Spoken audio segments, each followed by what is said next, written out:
Good morning, everyone.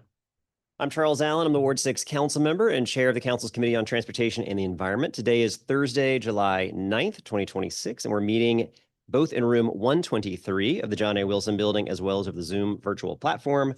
The time is now 9:44 a.m. and I am calling to order this public roundtable of the committee. I'll note we'd initially planned for this to be taking place in room 500.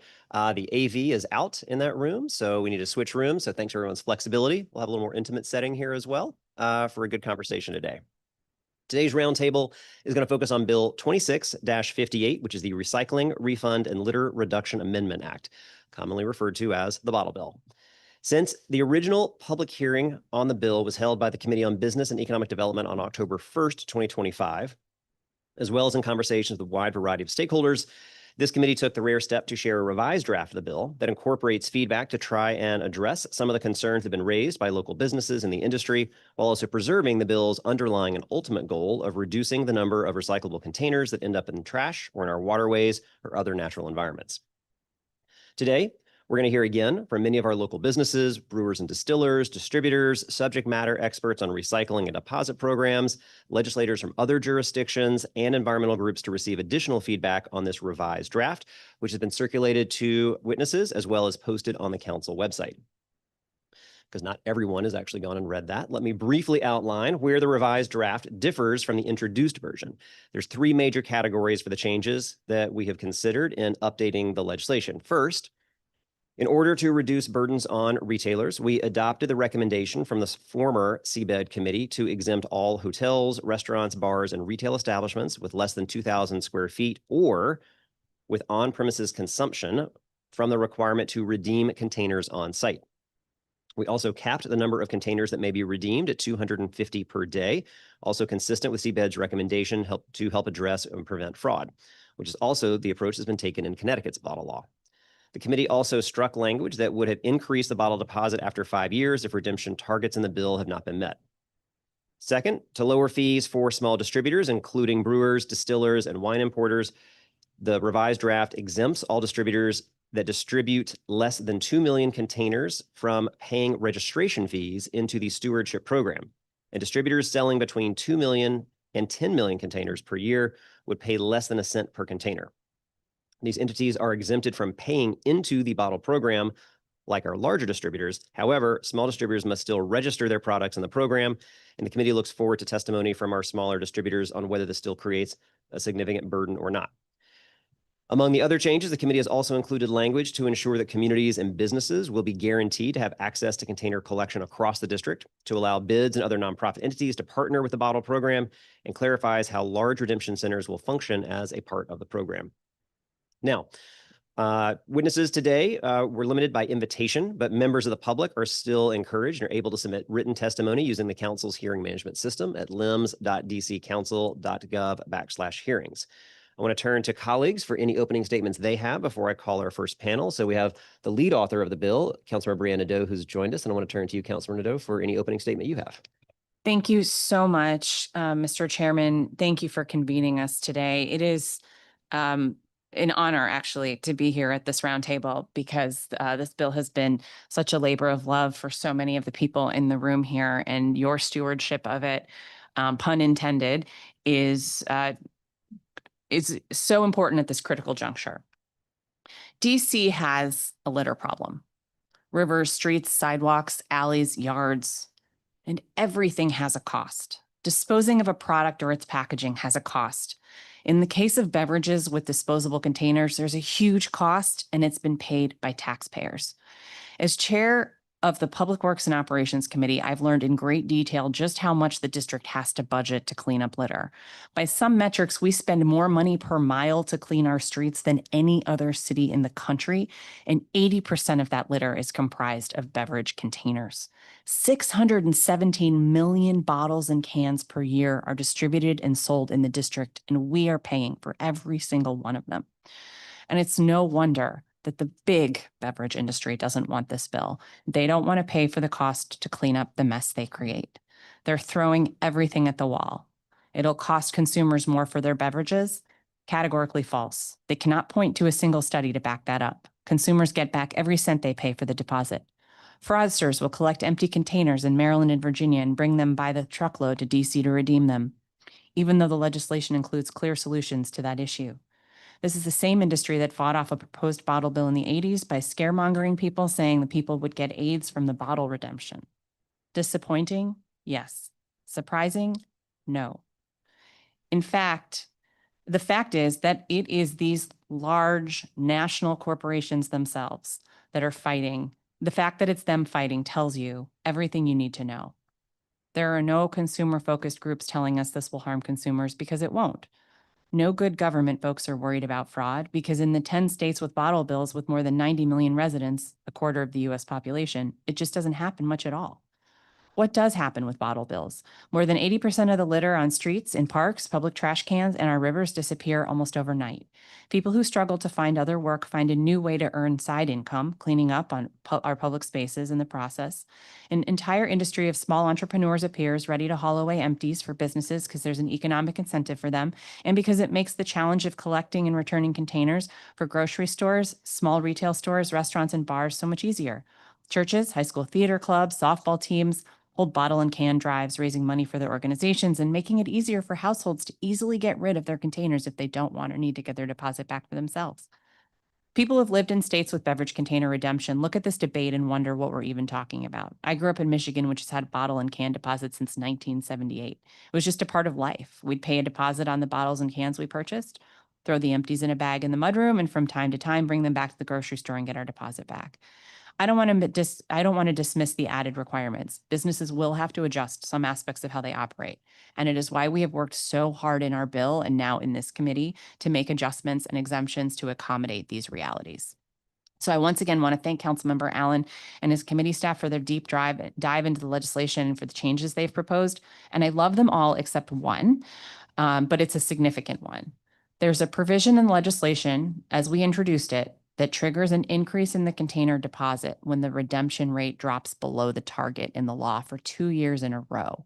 The deposit is the backbone of the whole system. It's what incentivizes people to return their empties and canners to collect bottles and cans on the street, and makes the entrepreneurial industry of haulers and collectors work. It is almost impossible to enact an increase because legislatures are afraid to do it.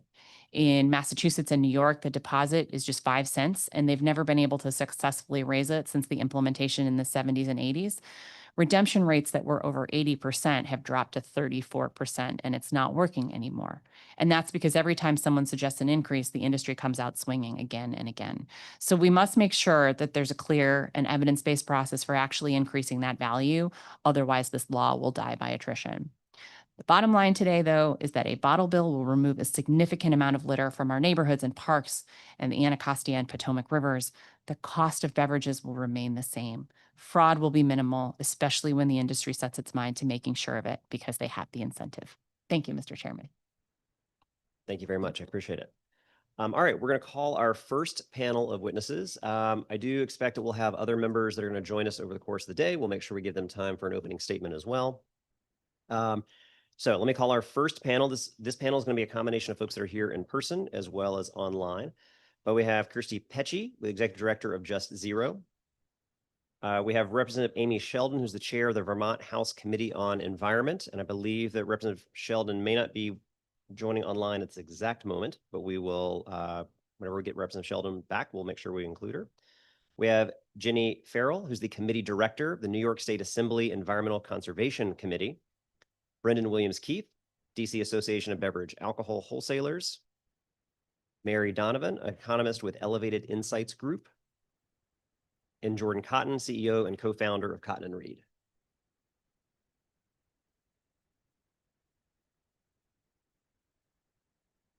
Good morning to you all. Thank you all for being here. So Ms. Pecci, I'm going to turn to you to kick us off. Good morning. Thank you so much for having me, and thank you so much for holding this roundtable. I think it's so important that you give everyone a chance to really fill in the details on this. I want to thank not only the council, but also all of the folks in the community who have worked so hard on this bill. It is a bill, I read it again yesterday. It is a bill that reflects really excellent and thoughtful leadership and also good policy making. And I say that as someone who's read bottle bills from all over the world. So I really, bravo. I just want to start by saying that. My name is Kirsty Pecci. I'm the executive director of Just Zero. We're a national nonprofit that works on solid waste issues, promoting zero waste practices across the country. What makes a bottle bill work, and the counselor already referred to a lot of the pieces that are really important, are four things. You need to have the right containers. You need it to be convenient for people to get their containers back. The industry must be responsible for the end life of those containers. They must be paying for it. And then the deposit must be high enough and adjusted as needed so the containers come back. That incentive is crucial.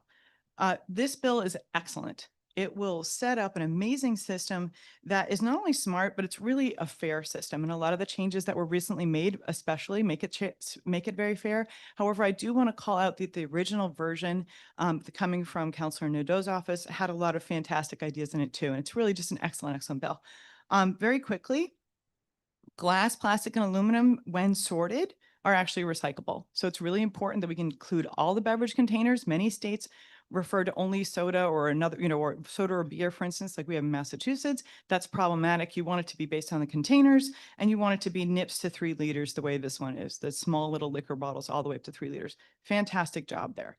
The bag drop, as well as retailers, as well as redemption centers, and including the RVM system, and having the DOEE have the authority to review all of that and make sure that's working properly. Again, excellent, very, very, very well done. It should be very convenient. Enough lead time to get it set up if it's January 2028. So again, fantastic. The handling fee at 4 cents should be enough, especially along with the other registration fees that are included to actually pay for the system. So again, fantastic job on all that. The 10-cent deposit is definitely the right place to start. Fantastic. Again, we've seen in places like Michigan and Oregon where we have a 10-cent deposit that people are still bringing their bottles and cans back at high levels in the high 70s or 80+% level. I also want to call out a lot of the carve outs for fairness that I think are fantastic. Allowing smaller stores who have less than 2,000 square feet to not have to be redemption centers is fantastic. Again, something that I believe Councilor Allen, Chair Allen added to the bill, the less than $2 million, 2 million unit containers, institutions not having to have to pay the registration fee. Again, I think that's great. And I really am glad that you were thoughtful enough to put that in there. I would like to mention too, which sometimes people don't realize this unless they get through the whole bill, that 25% of the unclaimed deposits are going to go back to the stewardship organization. Again, that is a way to balance the system out and make sure that it's working. The curbside piece also, that the curbside systems can redeem containers as long as they're clean until 2030, but that doesn't count towards the redemption rate. Again, that's a way to ease the system, and it is, again, very fair and a way to bring the waste industry to even things out for them, which I think, again, is well done. And then finally, that 75% of the unclaimed redemption fees are going to go to the program again. So again, a very fair and balanced bill, as well as one that was going to work really, really well, I think. I am very confident about a lot of the provisions that have been put in here for an authority that DOEE has here in order to enforce this as well. So again, fantastic work. The carve outs for fairness, every piece of this is good. 3 things that I would like to call out. One, as Councilor Nadeau already mentioned, many times fraud is raised in these bills by the industry. These rules and the way that this has been structured should prevent most, if not all, of the fraud issues, that we'd be concerned about. For instance, the ability of the Redemption Center to ask for a license and registration from folks who are bringing in a lot of containers, the authority the DOE has, reporting, et cetera, and also actual enforcement power, which is something that Connecticut just instituted. You've already got that here. So there's a whole list of fantastic anti-fraud measures that you've already put in here that I feel very confident are going to be excellent. I would say that I'm not concerned with people with trucks bringing a lot of containers back fraud. I'm much more concerned with the beverage industry underreporting what they're actually selling. That is actually the kind of fraud that I would ask DOE to focus on more. I think that already is taken care of in this, but something to be aware of. 2 other quick points. as the council already said, there is no evidence that these systems decrease sales of beverages or increase the cost of beverages for consumers. And something as beverage industry says, but we have no reports or evidence that show that. So I think that that is something that we should not be concerned about. And then lastly, to reiterate what the counselor also said, the deposit is crucial to the system. Vermont just increased the handling fee, but they were not able to increase the deposit, even though the Senate and House voted to do so twice. The governor vetoed it twice. Increasing the deposit is hard. We've been trying to increase the deposit in Massachusetts since 2009. We've increased the handling fee, but the deposit is the place that makes the system really work. And there's a reason why the beverage company works so hard to make sure that it doesn't get increased. They put millions of dollars in Massachusetts into making sure it did not get increased. So I would definitely reiterate that we need to have that be evaluated by DOE and a trigger for when the redemption level has dipped below what it's supposed to be 2 years in a row, and a process with DOE. So that would be it. But otherwise, I just want to say, Ms. Betcher, bravo. Thank you so much. That I'm done. Okay. Thank you so much. Right. Great work. Thank you very much. Appreciate it. Next, let me turn to Ginny Farrell, who's joining us on Zoom, who is with the New York State Assembly Environmental Conservation Committee. Ms. Farrell, thank you for joining us. Thank you so much for having me. Good morning, everyone. And I think it's fantastic that DC is looking at doing a deposit container return. New York has had one since 1982. We did an update in 2009. And we've been trying to do an additional update that we've not been successful doing. But even with that, we have it's just under 70% redemption rate. It has made a significant difference in litter. Another important thing to think about when you're looking at beverage container returns, a deposit system, is that you're actually getting better materials back. So when you look at materials, DC has single stream recycling, but like a lot of places in New York, single stream recycling is not good for getting that material back, which you can then use for new bottles, cans, things like that. The best possible material recovery is through a deposit return system, which is beverage containers. So that even I guarantee you the different people that are creating bottles and cans right now, the materials that they want for their post-consumer recycled content is from deposit containers in other states because it is sorted, it's generally pretty clean, and it's a great way to do it. When you get to something like glass, glass through single stream is basically not reusable, but through a deposit returner system, it's infinitely recyclable. The same thing with metals. They are slightly better. You can get some quality materials through a single stream because metals are kind of easier to clean off and keep whole, but it's still not as good as you get through beverage container return.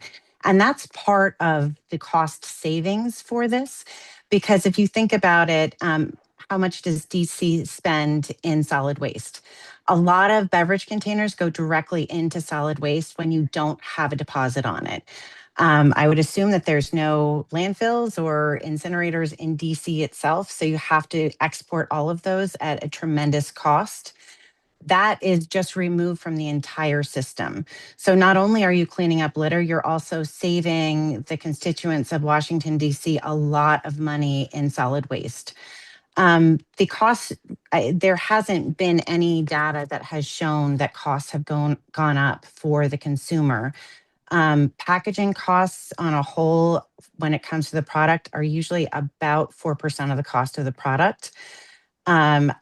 That might be different with beverages because the beverage themselves is not a huge cost, but it's still a minor part of the overall cost. The system itself, when you get back that material, it's just creates a better system. So on a whole, while there's a lot of fear, I think, from different groups going into a beverage container return system, it's better for the environment, but it's also better when it comes to solid waste and actually keeping that material in the United States where you can easily move it from one place to another. And when it comes to beverages, because they're heavier, liquid is heavier, you don't have to ship them as far. So there's a lot of savings across the board when you shift to a deposit container return system.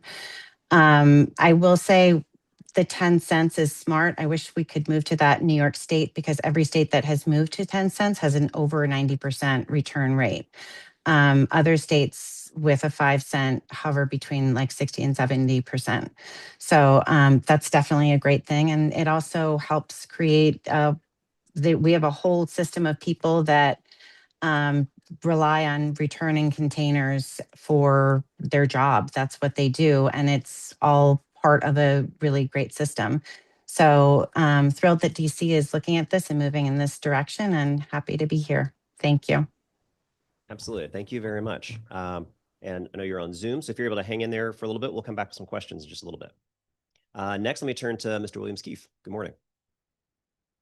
Good morning. My name is Brendan Williams-Keefe, and I'm testifying on behalf of the District of Columbia Association of Beverage Alcohol Wholesalers, the district's beer, wine, and spirits distributors. We, like many local community and business voices, have serious and wide-ranging concerns with the bill, both as introduced and in the revised version circulated by the committee. Bill 2658 would create a costly, complicated, and high-risk redemption system at exactly the wrong time for the district. The cost study prepared by Mary Donovan of Elevated Insights Group makes clear that this is not a modest undertaking. It's a new citywide logistics, financial, redemption, compliance, and enforcement program. The study estimates $57.6 million in startup costs and $38 million in annual program costs before fraud losses and other unmodeled expenses. This massive expense would be fronted by the district just as it works to navigate an impending $800 million fiscal cliff in FY28. Supporters describe the program as cost neutral, but that's simply not the case. The district would be the sole source of startup funds for the redemption organization, a new entity with no ability to borrow privately. Again, cost estimates put this at $57 million to the district's general fund with no clear timeline on repayment. DOE would oversee the system. Other agencies would be pulled into licensing, inspection, sanitation issues, compliance, complaints, audits, enforcement, and fraud prevention. If the system underperforms, if fraud is higher than expected, or if the stewardship organization cannot meet its obligations, the district will be asked to respond with operating funds. DC is uniquely vulnerable to that outcome. The bill also places disproportionate burdens on DC wholesalers. In effect, wholesalers would become the bank, the compliance office, and the risk-bearing entity of the program for a program that they don't control. The committee changes would impose new mandatory collection responsibilities on local distributors, uniquely disadvantaging DC-based operations, driving up costs that will invariably flow to consumers. Under the bill, DC-based distributors will be required to surrender their facilities to collect and redeem beverage containers from retailers and recycling collectors without limitation. Our wholesalers will have to pay deposits twice and on beverages that we do not sell. This amounts to a taking by the government, plain and clear, while members would be forced to carry all the risk. Our members cannot control whether a consumer returns a container. They cannot control whether a container was purchased in DC, Maryland, or Virginia. They cannot control whether a retailer properly screens returns. They cannot control whether fraud occurs. They cannot control whether out-of-district distributors participate fully on time or at all. Yet under this bill, DC-based wholesalers would be financially exposed to all these variables. And it's not a balanced and reasonable approach. It's an open-ended mandate placed on a narrow group of local employers. The revised committee print attempts to create carve-outs for smaller retailers and distributors as defined by the bill. But those changes don't cure the bill's fundamental flaws. In fact, the revised print introduces new complexities and ambiguities that could further increase costs.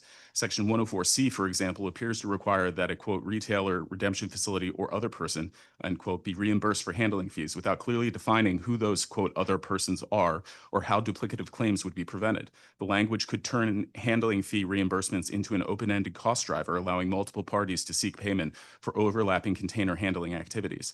The stewardship organization is supposed to pay handling fees, but it's unclear how those payments are funded when handling fees are expressly excluded from distributor membership fees. Despite the committee's changes, the bill still creates a costly new redemption bureaucracy with highly questionable financial viability, still imposes big costs on local retailers, manufacturers, and distributors, still diverts 75% of unclaimed deposits away from the operating system, still relies on a not yet created stewardship organization, still imposes wildly unrealistic redemption targets, and still leaves the district exposed to cross-border fraud and implementation risk at the very moment FY28 fiscal pressures intensify.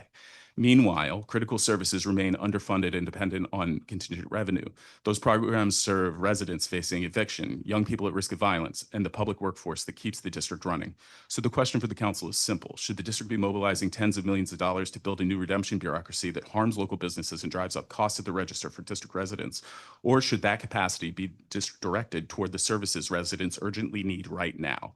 In our view, the answer is clear. Advancing this bill at this fiscal moment would foist a duplicative, costly, and burdensome unproven redemption scheme on the district to satisfy a small group of advocates. It would privilege the demands of a narrow constituency over the needs of the residents, workers, and local businesses who are already carrying the weight of the district's affordability crisis.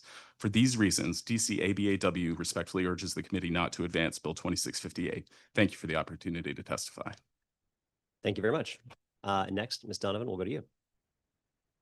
Good morning. Good morning. That should be better. All right.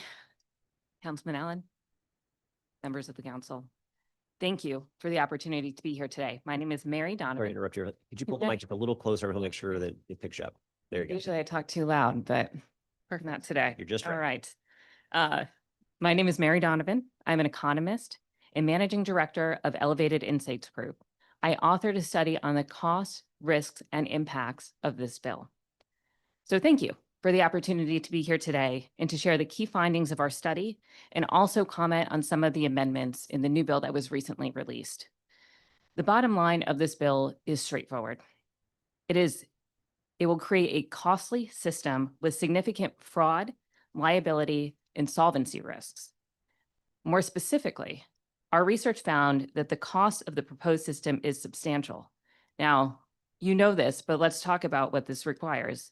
It requires distributors to finance and participate in a nonprofit stewardship organization, which is responsible for managing financial transactions, operating redemption centers, coordinating collection and transportation, managing a complex IT system, preventing fraud, reporting out to DOEE, among other requirements. Our analysis conservatively estimates that the program would require more than $57 million in startup funding, and that is not including the cost to acquire or obtain the industrial land, which we know is hard to come across in the district. Once launched, the program would cost an estimated $38 million per year before fraud losses and expenses such as paying back DOEE and reimbursable costs. The amended bill, from my review, does not cut the cost or reduce the cost in any way. It only transfers the burden. The next finding is that the program is indeed highly vulnerable to fraud. Existing deposit programs have found that fraud is expensive to address and very significant. Some states have reported having spent tens or even hundreds of millions of dollars on this issue. As you know, the district is surrounded by state and federal jurisdictions without comparable programs. This creates what we call a clear arbitrage risk. Our analysis illustrates the financial losses at a range of levels. So for example, at 10% fraud, the SO would spend $5.7 million annually on illicit refunds and some related handling fees. That doesn't include the cost of enforcement or the added operating cost of processing those bottles. At 25% fraud, which is not unrealistic, losses exceed $14 million. At 50% fraud, it's double that. And just for context, at 14 million fraud, that's a 40% increase of our estimated program costs. That's a very significant expenditure. The next finding is related to the disproportionate liability facing DC's distributors, since most containers in DC are sold by out-of-district distributors. If all firms participate in the program, the estimated cost averages 6 cents per container. But if out-of-district participation is delayed, incomplete, or difficult to enforce, local distributors' costs could rise by over 280% to 23 cents per container.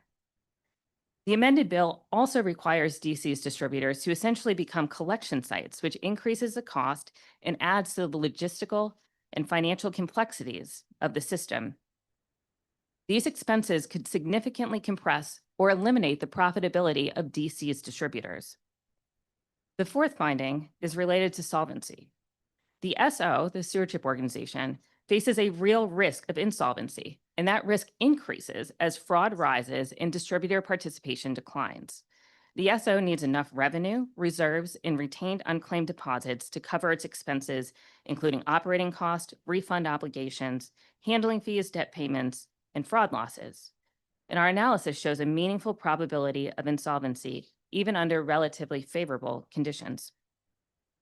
The final finding is that the program creates a fragmented and complex administrative, financial, and enforcement responsibilities for the district at a difficult time. Even with the registration fees, the reimbursed DOEE cost, the district could face financial and capacity pressures. Fraud enforcement would compete with existing public safety needs at a time when MPD is experiencing significant staffing shortages. So in closing, let me reiterate, the bill would have substantial startup and operating costs.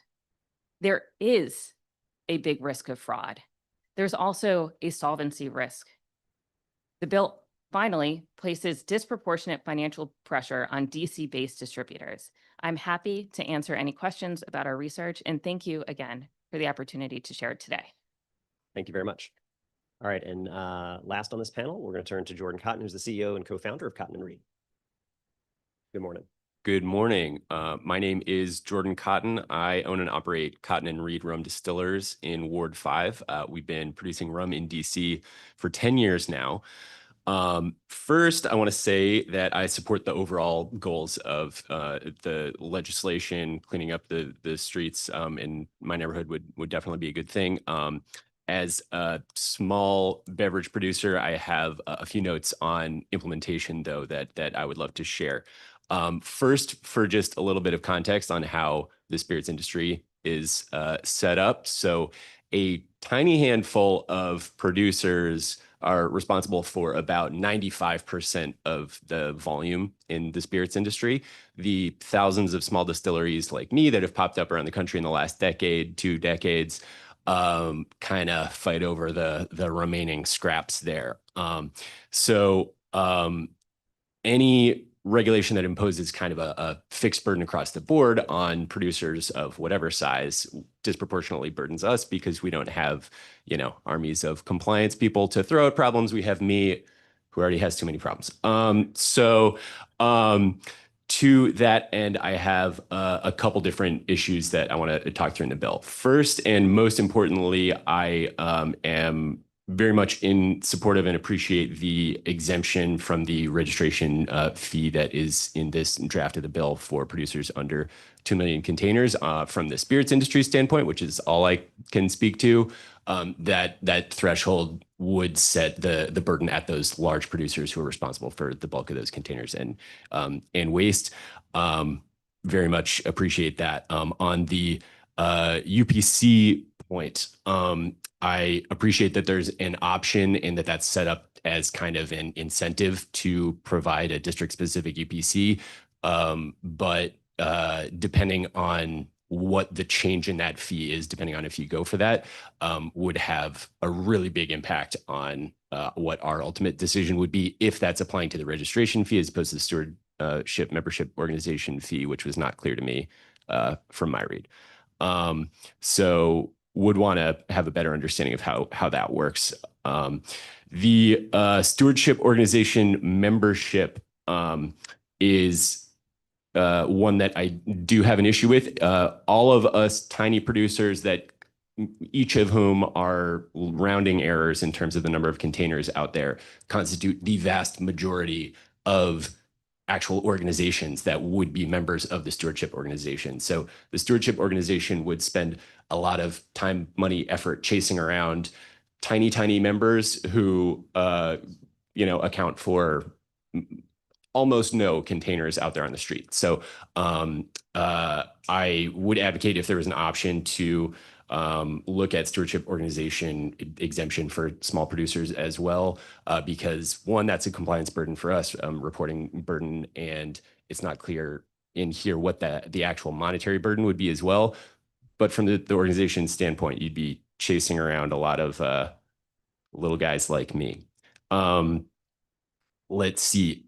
if there is an exemption or reduction in fees for small producers in the stewardship organization, I would advocate writing that into the statute itself. Ditto for the diversity of organizations represented on the board of the stewardship organization, which is addressed in, to my eye, kind of broad, vague terms in the statute. Says it should represent the diversity of the industry. But I would be concerned as a small producer that without specific requirements that small local manufacturers be represented, we'd be boxed out by the big guys who would want to assess those fees across the board if that's not written in the statute.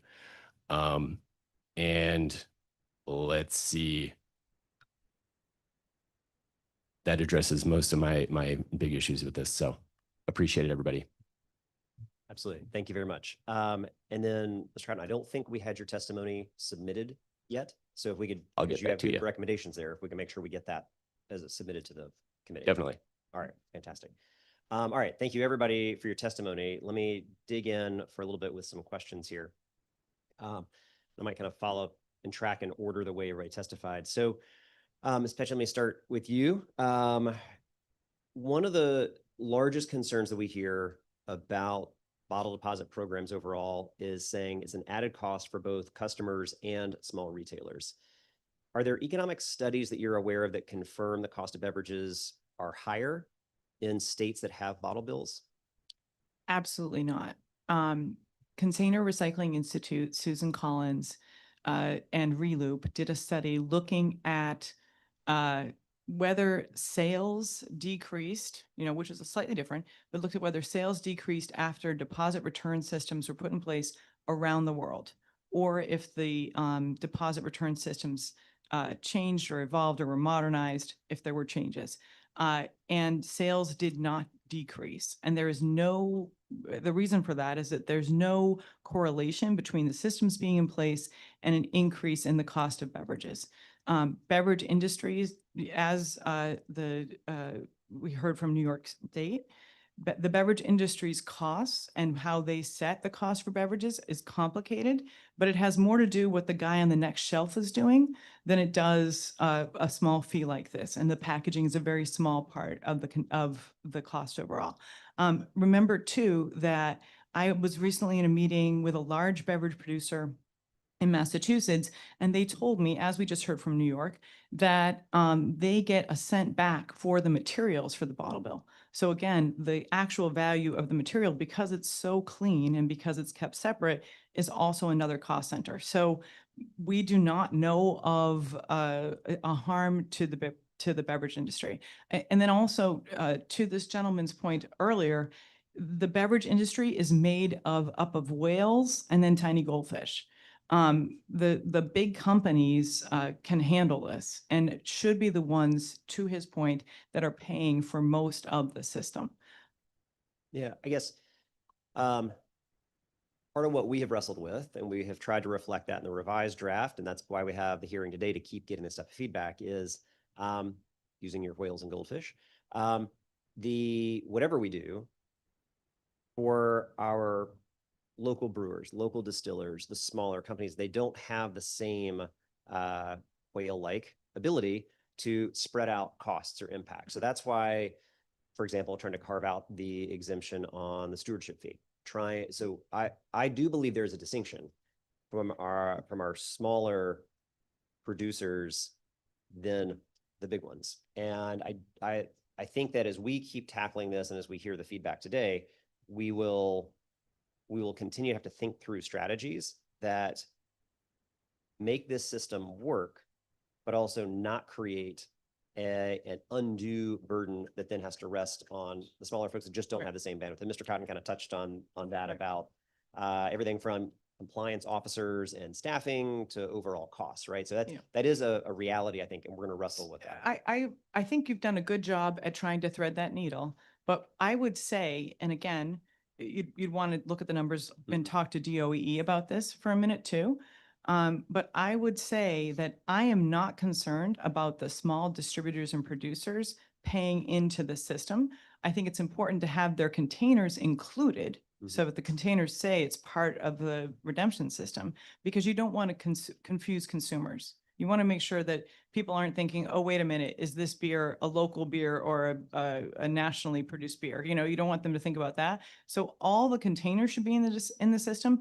But in my opinion, honestly, the small producers, if you said to me, we're not charging the small producers, not only for the registration fees, but also they're not going to be part or barely part, however you wanted to do it, for the handling fees, that's not, honestly, I think the numbers work out, because I think we're talking about 98% versus 2% isn't far from the truth. Many of the drinks that you think of as being independent drinks, I think Honest Tea was one of them, for instance, is then purchased by Coke or Pepsi. Many of these beverages are actually the large company beverages. They just have a different label or a different formula in them. So to me, you're in the right direction, and I think that that's more important than having every person, you know, every small company, you know, into the system in that way. Yeah.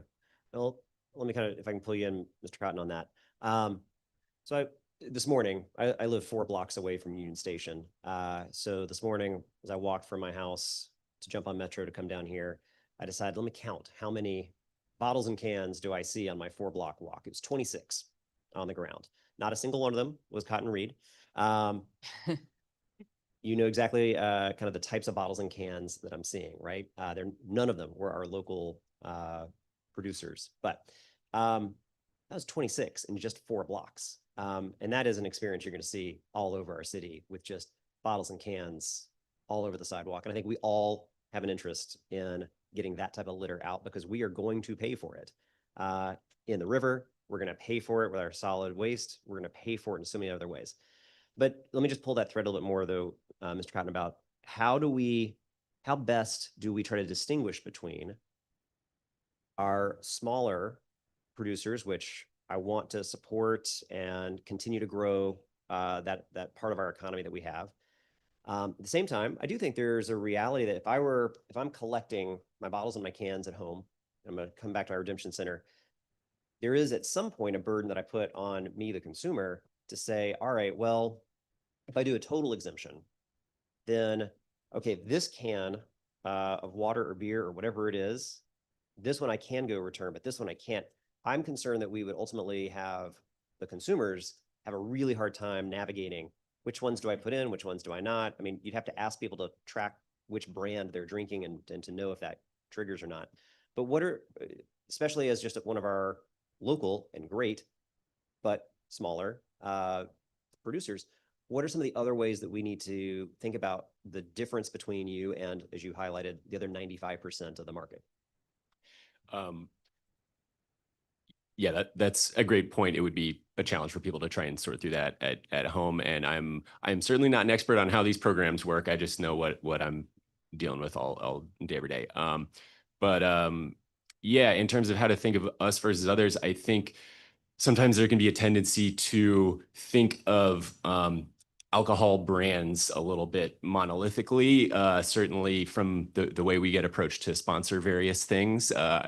People are like, yeah, we'll email Bacardi and we'll email Cotton and Reed, and our marketing budget, doesn't exist. So yeah, the small alcohol brands of the district, of the country, are our day-to-day is much more like that of a restaurant that's kind of scraping by and everybody's wearing a zillion hats and we're running around with our hair on fire all the time, more than we are like a Tito's or what have you. Does that answer your question? Yeah, it does. And that's part of what we're trying to really wrestle with here. And I think you see that reflected a little bit in the revised draft, to try to draw that distinction.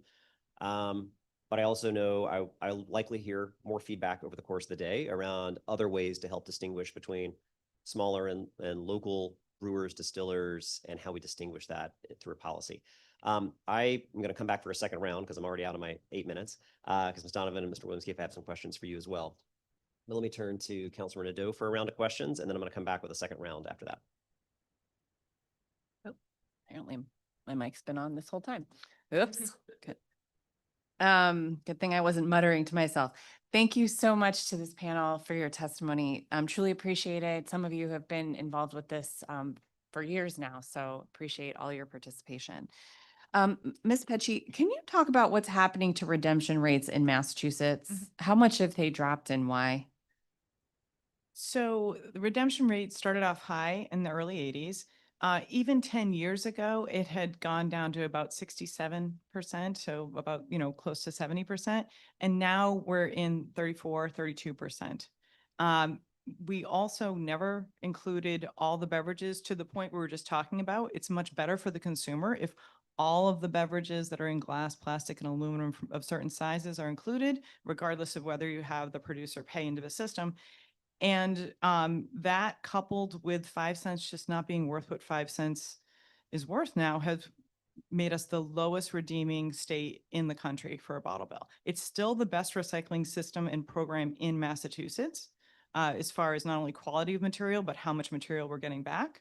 But it's much less of a bottle bill than it should be. Have you tried to increase the deposit? Oh my, have we tried? Okay. Yeah, I've been working to increase the bottle bill deposit in Massachusetts since 2009.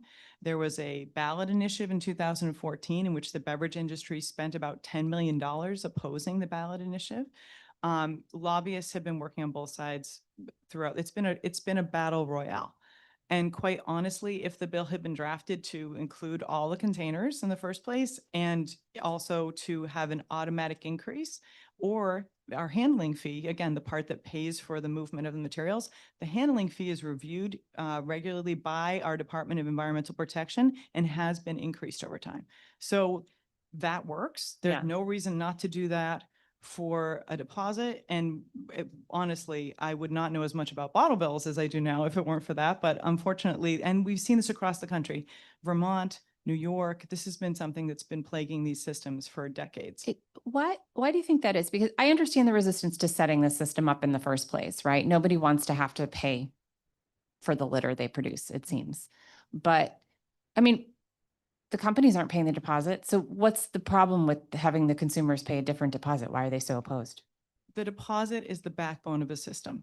If you asked me to write a 2-line bottle bill, it would say, these are the containers included, and the second line would be a deposit. If your redemption rate dips, increase the deposit automatically.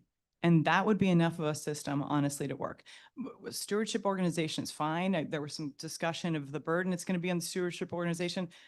Connecticut was given the opportunity to create a stewardship organization, and the industry decided not to 2 years ago. We don't have one in Massachusetts. There's lots of stuff in this bill that will be good and I think create a stronger system. But the key points are deposit and what's being included. Now, the other reason I think the beverage industry focuses on the deposit is it's very much easier to create a case for don't have a 5 cent deposit go to 10 cents than it is don't include a marketing strategy and also understanding how important that incentive is to getting people to take their bottles and cans out of the trash and bring them in to be redeemed. Thank you for that. Ms. Farrell, thank you so much for taking the time to testify today. Truly appreciate it. You mentioned some of the challenges New York State has had in trying to get the deposit amount increased. Could you just briefly go into that a little bit more so we can understand the dynamics at play? Industry fights any sort of changes, and some of it is a legitimate thing that there can be. It's important to get input and feedback from across the board, but I think a lot of the reasons why there's a pushback on the deposit is because it's, as was just said, it's an easier thing to understand and it's an easy way to kill the bill. So I think there's a lot of different pushback with that.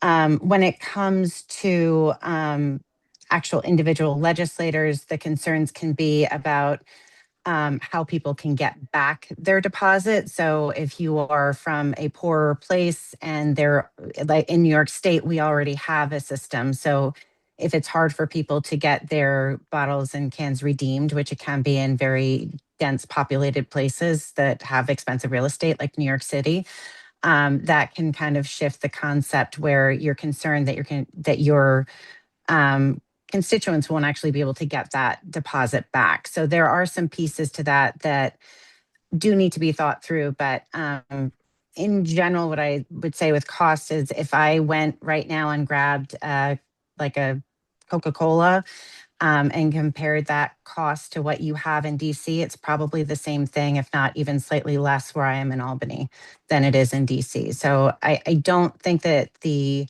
concerns about cost bear out at all. But there's a lot of concern about any change, I would say, and especially when it comes to industry and large industry, because any changes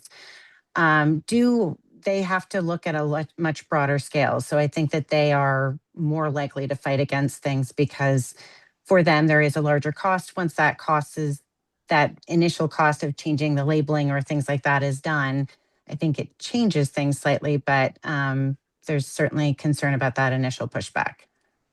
Thank you. I appreciate that so much. Ms. Donovan, thank you so much for sharing your research. Can you tell us who funded the study?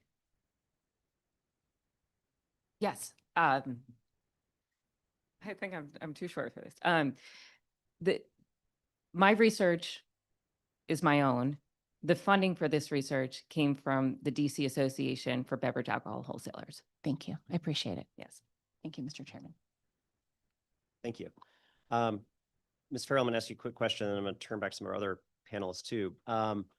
You talked in your testimony about the quality of the returned containers between single stream, which is what we have for just our general recycling, versus a bottle deposit return. Why does that matter? Why does it matter the quality of the container? Well, it's the quality of the material that you get from the container. So, I mean, to be clear, the container itself, that quality, I guess, doesn't matter as much. But once you actually get the material, so when you look at single stream recycling, where you put everything together, it's also in the United States, we're notorious over recyclers. So we put in everything possible into that big giant recycling bin. In my neighborhood, they're giant blue bins, and we throw everything in, and there's a lot of contamination. That contamination gets into all of the different materials, and it makes a lot of it, quite frankly, garbage. So a lot of single stream recycling, it turns into garbage, or it dramatically reduces the quality of that material that you get from it. So again, if you're talking, and glass is the best example. So with glass, with single stream recycling, because glass breaks, glass is taken out last. So all of the detritus from your container, if there's still food in there, if somebody threw something else in, that becomes part of the quote unquote glass. It's not at all usable for glass. That then when you get a glass container, and I happen to have, this is my glass container I'm drinking out of, that glass is infinitely recyclable if it is kept with other glass. And it's all broken together as glass, and you're able to keep as much contamination out of it as possible. Single stream recycling just gives you a ton of contamination. When you're separating the glass, and the way a deposit container return system is, that material is just kept beautifully. So you're really able to use it over and over and over again. So in the overall system, when we're looking at solid waste and keeping things out of solid waste, and actually using that material again, which as our world changes and there's less materials, it becomes more and more important. So even for something like glass, which comes from sand, we're running out of sand. We need to recycle that glass to keep that material there. If it's part of single stream recycling, you can't use it for another container effectively. And then one other quick question for you. New York obviously has, I'm sure you have smaller brewers and distillers and an entire economy and marketplace there. Does New York try to distinguish, or are there any strategies that New York has used to try to look at this? Like how much of an issue is this in New York in your conversations? So the interesting thing is, so in New York, wine and liquor is not part of our current deposit return system. So our initial bottle bill was done in 1982. There were many fewer beverages back then. And it also didn't include all beverages. But wine and beer is breweries would be, right? Correct. So if you think about it, in 1982, there was probably like Budweiser and Jenny Cream Ale. And now, like the larger growth of smaller breweries, things like that. So they started where the deposit container return was already there. So if you were a small brewer in New York State, you already had to work within the system. It was expected of you to be part of that. We have a different conversation when we've been trying to expand the bottle bill to include wine and liquor, because that is something where we're starting to look, especially in New York State, we have a very robust, amazing winery and distilling.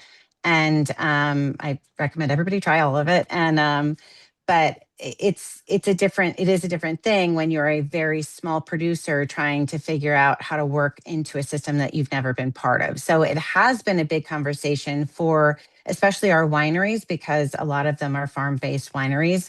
But for our small brewers, they just work in the system because that was the expectation going in. So they planned for those costs when they became a small brewer. Got it. Okay, thank you. Ms. Donovan, I wanted to turn a couple questions here. In your analysis, did you include any savings, or is it all costs? We looked at the cost. It's not a cost benefit analysis. It's a cost analysis. Okay. So yeah, why did you not look at any savings the district would realize? Because for this report, the scope of the project was to understand what the cost of the stewardship organization, not the whole cost of the program, right? Because there's other players in there, retailers, there's DOE, but what would the cost of the program be? And there's no cost savings in the program for the stewardship organization itself. Well, there are to the district. Correct, but the scope was the stewardship organization. Okay. All right. That's helpful distinction. I just want to note we're ignoring the potential savings there. It also, you shared it with us around 9 o'clock this morning, so we have not been able to dig deep into it yet, Correct. but my staff has been trying to skim through it as quickly as possible. It looks like your startup includes office leases, vehicle purchases, kind of a laundry list of a lot of costs or items. Was there any analysis that would consider utilizing district resources or existing assets? So the stewardship organization is a nonprofit, right, that's set up by the distributors. And it was not assumed that they would have access to any DC resources as part of that process, right? So, if there is, we can adjust. And I will say, this is, a very dense report. There's a lot of information in here. We went to great lengths to be intentional about the scope of what we looked at and those sources that we used to do it. And if you'd like to sit down at any point in time, and potentially you may have we have public available data, right? What's out there, what you have access to, we have access to. But if you have better information, I would be more than happy to reflect on how the information you have access to that I don't have might impact the numbers in our report. Okay. Well, yeah. And again, we just got it, so we're going to dig Right, through it right. and be able to come Yeah. back on that. Understood. I mean, I think some of the assumptions, it looks like, if I'm reading correctly, you're looking at a 40% fraud rate. No, we use in our modeling, Mhm. We're not projecting or predicting what the fraud rate will be in the district. We are highlighting that there is a real risk of fraud. And we lean. How did you define fraud? And what I mean by this is, are you defining fraud as any container? Somebody just, they bought a can of Coke in Maryland in the morning. They came into work in DC. They just kind of were going to try to redeem that one container while they were here. Is that fraud? Or are you defining fraud as, I'm going to try to put 250 containers in the back of my trunk from some other place. I'm going to drive in and try to jam them in the machine and get money back. How did you define fraud? So when we're referring to fraud, we're referring to a bottle that is redeemed for a deposit that was never paid for. We're not differentiating between, intentional or unintentional acts. We're just. That's helpful to saying, understand. yeah. Okay. Got it. And Mr. Williams-Keefe, I know from previous conversations, you've said there's no version of this bill that you're going to support. Are there changes in the revised bill? Because I still think the conversation is worthy, even knowing I'm never going to see you say we support this bill. Are there things that have happened in the revised draft that you believe do address some concerns that you have raised during your first testimony. I think a lot of the changes made by the committee, I understand, but I think that they actually make the system worse. You're not going to change the fundamental economics of there are X containers going through the system, and that will incur Y cost. By narrowing who's covered in those costs, you're simply increasing the burden on those who are forced to participate. As I discussed in my testimony, forcing local distributors, DC-based distributors, to be redemption centers effectively puts a massive burden on our industry in the beer, wine, and spirits wholesalers. We're one of the last distribution industries left in town, and we have to be here by licensure. And so we would have to turn into garbage processing facilities in addition to doing our core business, which is distributing the beer, wine, and spirits that support the hospitality industry here in town. That is a material, worse. That's materially worse in the revised print. I think that just to return to what was brought up earlier about cost increases not occurring, this is again the fanciful magic waving of hands that we see across the board from advocates for the bill, where an objection is raised. And as I understand, our colleagues in the non-alcoholic beverage industry will discuss cost at length. But I would just point to the fact that my friend to the left of me said that there exists no evidence, and then pointed to in order to support her claim that cost doesn't increase, she says that sales don't decrease. That's like saying rent doesn't increase because there are the same amount of renters in the district as there were in years past. That's non-responsive to the point. But hold on. I mean, I went and looked online, for example. All right, let me go to states that have bottle bills, states that don't, since there's so much online shopping that exists right now. It's the exact same price. I will spend That's because you're sitting in the District of Columbia as you're purchasing that. The system recognizes and assesses taxes and fees based on your point of purchase. Yes, it does. And if you would go through, did you purchase the product, council member? Not in New York, no. Did you purchase the product when you went online to look at it? No, I did not purchase it in New York. When you check out, it will determine where you are and assess the cost, the taxes and fees appropriately. Because you're sitting in the District of Columbia, it knows exactly where you are, Councilmember Charles Allen, when you're making that purchase. It's not going to assess a deposit, because it will not assign that product you being purchased. So my product stays the same. If I have a deposit, which I'm going to be able to get back in return if I were in New York or in a bottle deposit state, but the cost of the product is the same. So I know I'm way over time. Let me turn to my colleague for a second round. Thanks. Could I just clarify? You can clarify during my round. Yes. What I said very explicitly is that there is no evidence of a difference. Now, this gentleman's client has a lot more wherewithal than Just Zero or any of the nonprofits or anybody who's working as advocates for this system. They have done all kinds of studies, and I've never seen one that proves the increased cost. They claim it, but I've got not a single citation. If you have a citation, please send it to me. And very similarly, Keep America Beautiful looked at litter and they saw a litter decrease. So I'm not saying that they're dishonest, but I am saying it's unsubstantiated that the cost increase. If you have a citation, please send it along. Thank you, Mr. Chairman. Okay, so I just want to talk about the cost of litter for a minute, because I'm the chair of the Committee on Public Works and Operations. DPW is, no offense to my other agencies, the centerpiece of the committee. And I spend a lot of time talking about trash. So Ms. Donnelly, you talked about the startup costs. What was it? I think about 57 million. Yeah. I'm sorry, Donovan. Ms. Donovan. Okay. I apologize for that. Getting people's names right is important. So, It's fine. So it's hard to sort of pull this number out because we have so many programs for picking up litter. We have public litter cans that get emptied nightly. We have clean teams. We have mechanical street sweeping. We have people who clean alleys, with people who hand clean streets. And then we have trash traps in the river that we spend almost $200,000 on annually. But we spend more than $20 million a year cleaning up litter in the District of Columbia. So my question is, who should pay for all the litter? Should it be us? Because we're not creating the litter.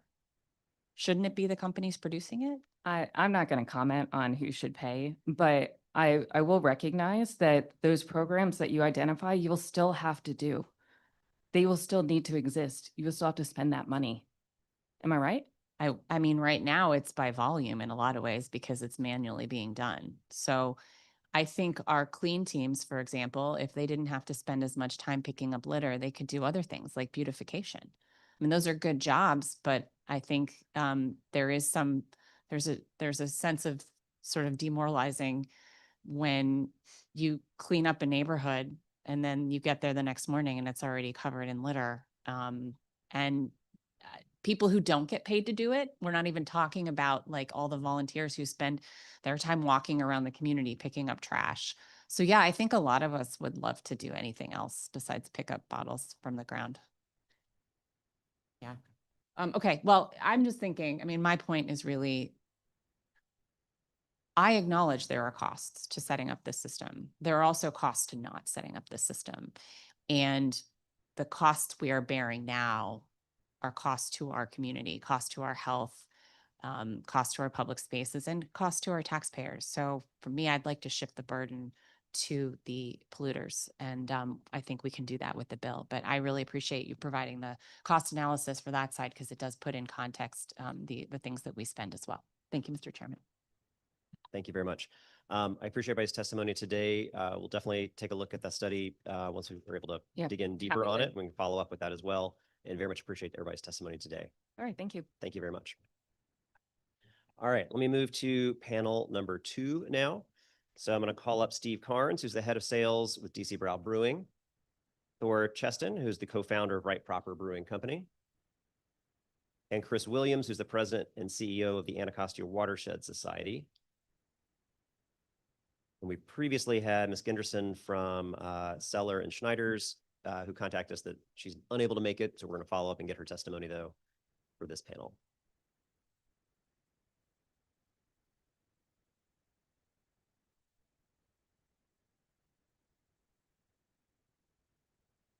Good morning to you all.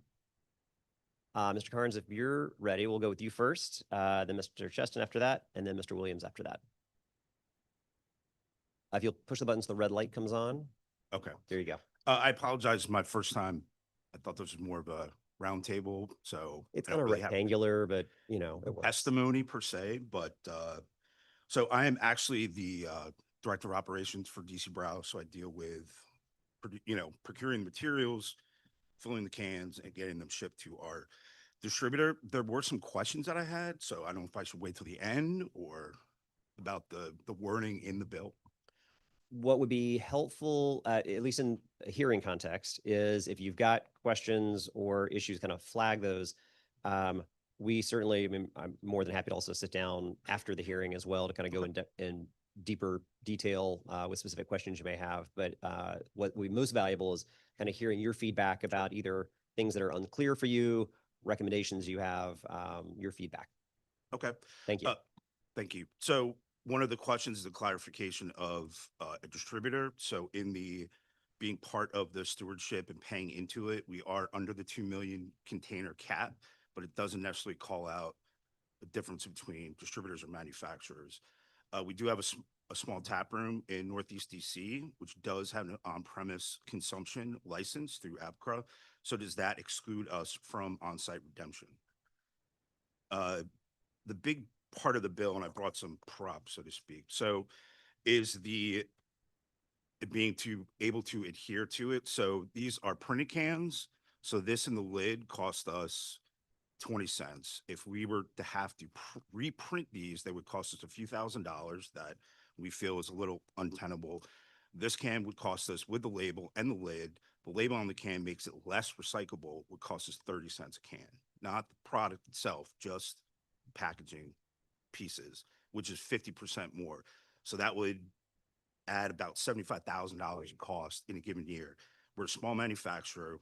We're in the district. We've always been in the district. We've always used cans because they're infinitely recyclable. We care about the environment, and that's why we're a can brewer, and we always have been. If we were to get new cans that have the DC, I believe it's called RFV, is the wording. I mean, just to get new cans, it'll cost us about $3,000 just for each can. Okay, this is your new can. Really, the big thing are the lids. This is what really drives deposit.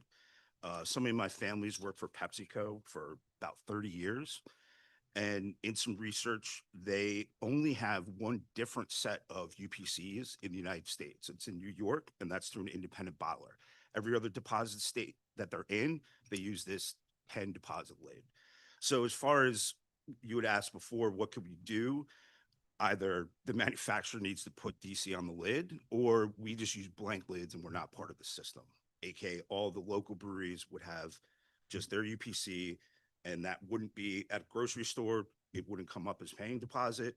I mean, that would really help us out. And in the section 143, it says that finance information, including beverage distribution, create incentives. So really, what is an incentive to create a UPC barcode? But going off of, like I mentioned with PepsiCo, how big they are, and they only have one different UPC in the United States. And really, as a DC resident, I've lived here on and off since 1999.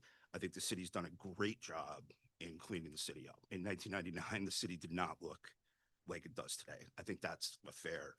And, you know, again, that's why we came out with cans, because it's infinite recyclable. I know you mentioned 1980, I guess they tried to have a bottle bill here. The last state was Hawaii in 2002. And again, speaking as a DC resident, the performance targets for indention seem a little high. The first chunk is 75%. Michigan's had a deposit since 1976, and they're only at a 75.6% redeem rate. And as far as the recycling rate, I believe the first chunk is 70%. Maine has the highest recycling rate at 72%. But as been alluded before, that's deposit on everything. That's wine, liquor, beer. I appreciate the time, and hopefully that explained our kind of financial issues with the bill. Thank you. Absolutely. I do have some questions I'll come back to, and I have some answers for some of your questions as well. So when I get back, I'll make sure I do that. It's Justin. Thank you very much. Thank you for having me back. My name is Thor Cheston. I'm the co-founder of Right Proper Brewing Company. We've been in business here in Washington, D.C. for almost 13 years. Steve and I, we are representatives of the only product that is manufactured in Washington, D.C. and exported out of the state. We're not a state. We'd love to be a state. Out of the city to any meaningful degree. So that means that if you buy a product off a store shelf in another state and it says made in DC on it, it is almost guaranteed to be a beer, and a beer that either Steve or I make. We think there's tremendous value in defending and supporting the one industry that is keeping DC manufacturing alive. I think that without us, without manufacturing, with losing any sort of manufacturing base in the city, we actually lose part of the legitimacy in our argument for statehood if we don't have any sort of manufacturing base. And I think we do need to pay attention to that, pay attention to a larger picture. We are not the problem. Right Proper, DC Brau, and Atlas Brew Works, the quote unquote big three of Washington, DC breweries, combined sell to wholesalers who distribute approximately 2 million of their cans in Washington, D.C. a year. This equates to 0.333% of the 600 million single-serve beverage containers sold in Washington, D.C. each year. That is 1/3 of 1% of the total. We will never be able to have a DC specific barcode. The costs and logistics associated with maintaining separate inventories, anticipating packaging splits between DC and out-of-state distributors is well beyond our capabilities. The language about incentives feels purposely vague and disenfranchises our industry, because no DC manufacturer would have the ability to maintain DC-only packaging inventories. We would lose large partnerships like Trader Joe's, Whole Foods, Giant Food, Safeway, etc. All regional and national companies that sell our products have centralized product code databases. If we have to have DC specific UPC, have to have a specific UPC code for DC, we will not be able to sell to these companies out of state. The UPC code idea was placed in the bill because I don't know why. I don't know if there's like an elephant in the room that no one's really acknowledging. I don't know if this is so because DC has to hit this magical 95% redemption rate. But the fact that those redemption rate goals are in the bill makes me very nervous. Why are they in there? I think someone needs to ask the question, why does DC have to hit that rate? And I'm wondering if we have to hit that rate because otherwise the program itself is not financially viable. Does that pay for the program? I think that really needs to be ironed out, and we need to ask the question why that's in the bill. I have heard the term registration fee, processing fee, stewardship fee, handling fee. What's the difference? What's the actual terminology? We cannot incur any fee, nothing. We can't pay for anything, nothing. I didn't pay myself I haven't paid myself in 2 months. Myself, what I used to pay my family, I haven't paid myself. So I cannot pay another government program. Oh man, okay, sorry. I think we need to ask ourselves, does this bill anticipate an economic shortfall? We have to look at the language of the bill and ask why language around redemption rates is in there, the focus on UPC, what problems are they trying to solve? Are they putting Band-Aids on, these are programs that are meant for states, thousands and thousands of square miles. California has the 4th largest GDP in the world, so this is, and we're trying to cram it into 67 square miles here. Is that possible? What are the economic impacts of doing such a thing? So we need to look at the bill and say, is the bill trying to put Band-Aids on on some really, really major problems? So finally, as I said, we have no money. We asked the City Council to please recognize the economic reality facing small manufacturers in Washington, D.C. The combined cost of commercial real estate, taxes, licensing, permitting, and regulatory compliance has created an extraordinarily difficult environment for independent businesses. Right now, DDOT assigned a permit cost to my streetery that costs almost $7,000, which seems entirely arbitrary. That a DC department can just arbitrarily assign a dollar amount to a permit cost. It terrifies me. And so if there's that much arbitrary decision-making going on within this DC departments, I am terrified about the language in this bill, which is so incredibly vague and immediately disenfranchises my tiny little industry. Despite years of improving operations and investing in our company, Right Proper is currently forecasted to operate at a cash loss this year. We simply do not have the financial capability to absorb another significant regulatory burden without jeopardizing our long-term viability. We support the district's environmental goals and want to be part of the solution. We simply ask that the legislation recognize the unique challenges facing local manufacturers and avoid entirely imposing any compliance requirements that disproportionately burden one of the district's few remaining manufacturing industries. Thank you. Thank you very much. And Mr. Williams. Thank you, Mr. Chair. We've heard a lot of discussion and debate about this legislation, and we're going to hear more. And I think it's a healthy debate to have, but I want to take the conversation back to basics here a little bit. As Councilmember Nadeau mentioned, the District of Columbia has a serious trash problem. And the way it is reflected in the things that I do as the president of the Anacostia Watershed Society is in the fact that the Anacostia watershed is one of only 3 watersheds in the United States that's federally regulated for trash. The local jurisdictions are required to put the Anacostia watershed on a trash diet, a TMDL, under the Clean Water Act. That gives you a sense of how intense the trash problem is in DC and in DC streams and waterways. My organization, AWS, spends a lot of time picking up trash in volunteer cleanup events and capturing trash in our trash traps. But before we dispose of it, we weigh it, we sort it, we count it, and we determine the relative amounts of different types of trash. We've been doing this for many years.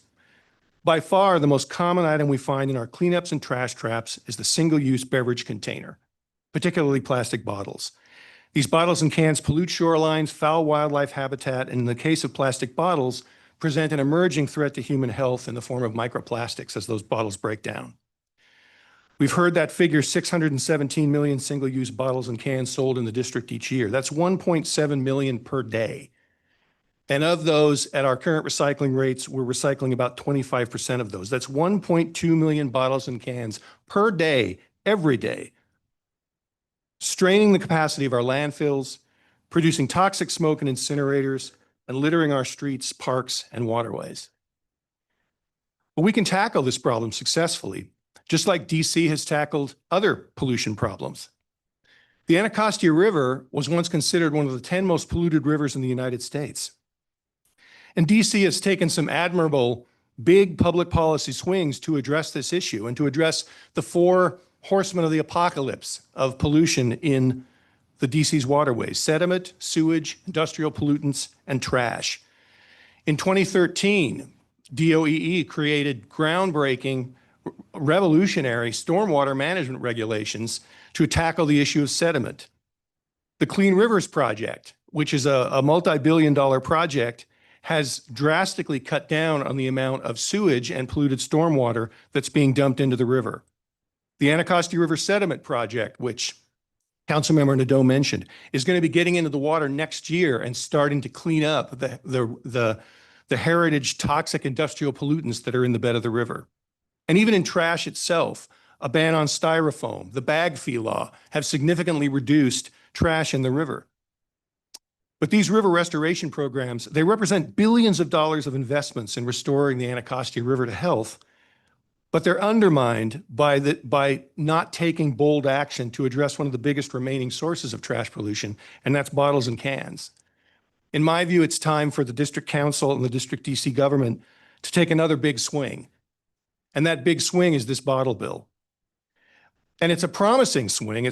We're going to hit the ball and we know that because bottle bills work.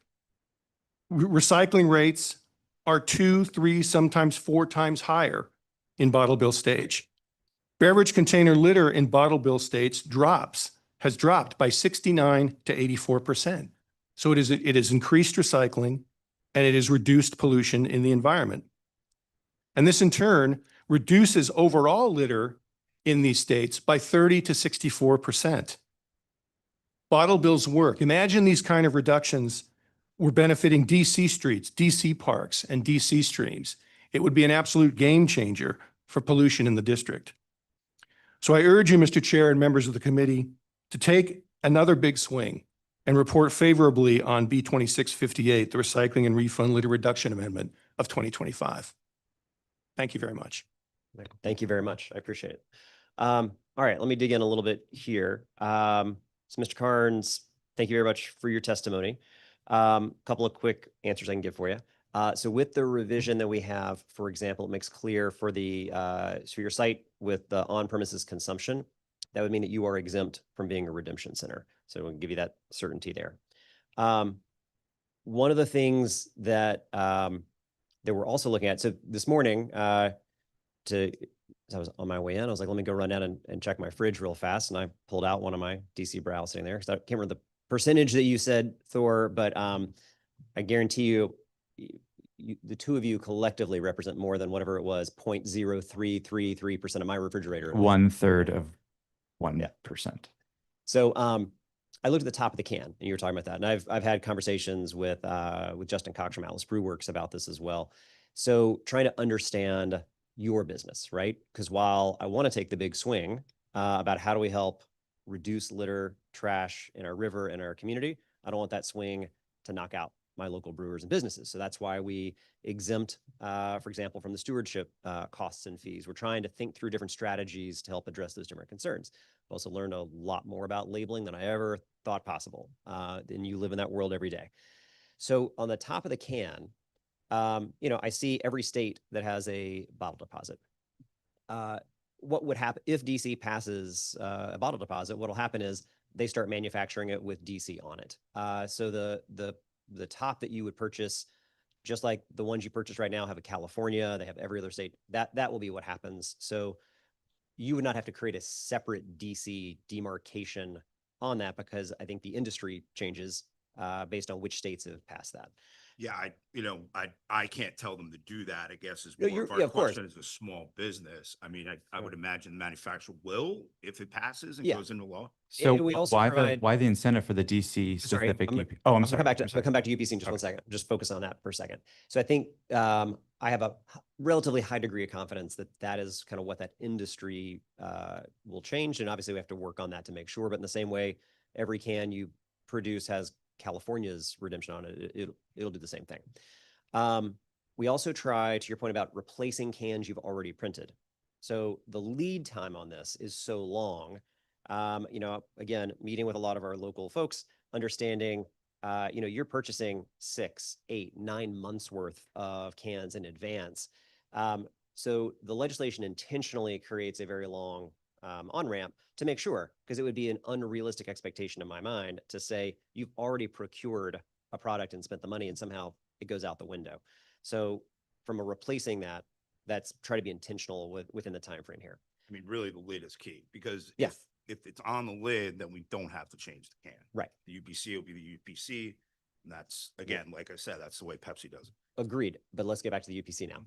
All right. So I do believe the lid is the way that that problem gets solved in terms of demarking it. All right. So now UPC, Mr. Cheston, we're going to jump in there on UPC. So Yeah, why the language in the bill regarding incentives for DC specific UPCs?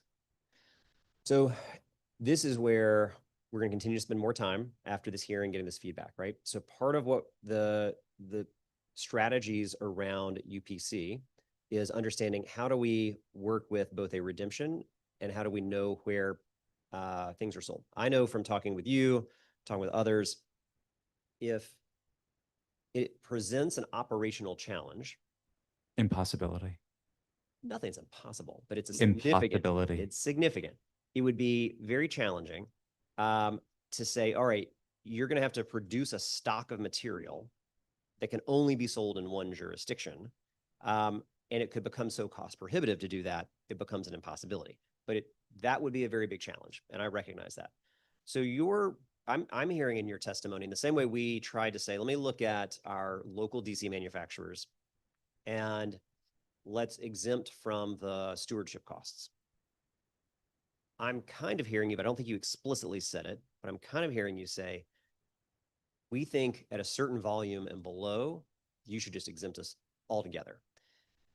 So the flip side of that argument would be, all right, if I'm collecting my cans and my bottles and I'm going to be a good resident here and I want to get my deposit back, I now have a bag that I'm taking back to a redemption center now, and I'm gonna have to figure out, I put that on the resident now as to know if it's a right proper or a DC Brow can. Well, I'm not going to get a deposit back on that, but I am on these other cans. So the risk is, do we create confusion within the recycling effort of which cans are not? Or is it just when I go in and I put my can into the machine and it looks and says that's a right proper, that's DC Brow, I wasn't charged a deposit, so I'm not getting a deposit back. Yeah, I took that's coins to a coin star at Giant the other day, and I had some Canadian coins, and they were rejected. They were kicked back out. Yeah. I didn't go through the coins. Right. I looked for Canadian coins. I don't know how many Canadian coins you got in your pocket, but yeah. But so the technology that exists around, like most of these will be the machines where you're putting them in. And that both helps with fraud prevention, but also could work in a way that if I have a right proper can, I didn't pay a deposit on it anyway, so I'm not getting a deposit back. And it knows that by putting it through. That's what I just want to give you the chance to say it. Is that your recommendation at whatever the right number is. That's your recommendation of how Yeah, we that would are, protect our that, local yeah, businesses. that our cans are unredeemable.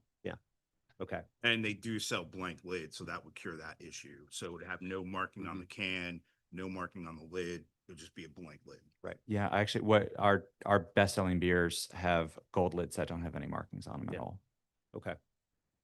All right. So that's part of what I want. That's part of the feedback we're trying to get at the hearing, right? Just to kind of hear what would that look like? What would be operational concerns or considerations we have to think about with that? And I think one of the arguments that would be in your favor for that is that in the same way Mr. Cotton talked about, simply the share of beverages that you represent.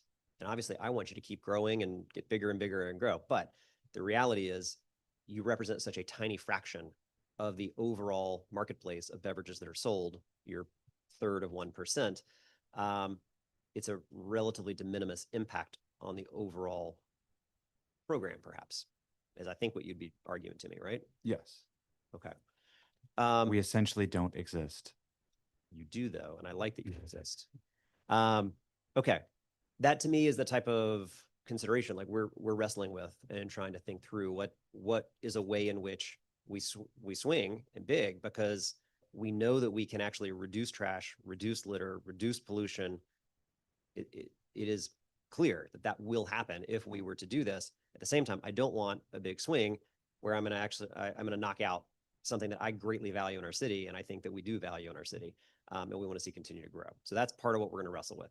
I want to make sure, well, almost out of time. Mr. Williams, let me just try to get back to you real fast then, before my time's up, and I'll turn to Councilor Nadeau. Have we quantified, like one of the things that why I asked the question earlier on the previous panel about savings, we spend a lot of your tax dollars on street sweeping, MS4 permits. What's the risk if we don't meet our MS4 permit? What's our risk to every day? Is it I think it's a $50,000 fine every day for the district the taxpayers have to eat? Up to $64,000 a day. If the MS4 permit is not met, and if the requirements of the permit is not met, and then an action is brought, the fine could be $64,000 a day per violation. It varies, of course, but that's the maximum. Right. We have an $8 million contract to incinerate trash that is not recyclable. Every year, we're spending 8 million taxpayer dollars to burn trash that we can't recycle. Those are, to me, as I try to evaluate all of our cost benefits of any decision, and I think we've heard this from other states, we spend a lot of money on recycling programs that don't actually do what we need them to do. And we heard that kind of talked about with single stream and what the contamination effect is. We spend a lot of money on street sweeping. Again, and this is not a abnormal day, just from my walk from my house to Metro this morning, 4 blocks, 26 bottles and cans.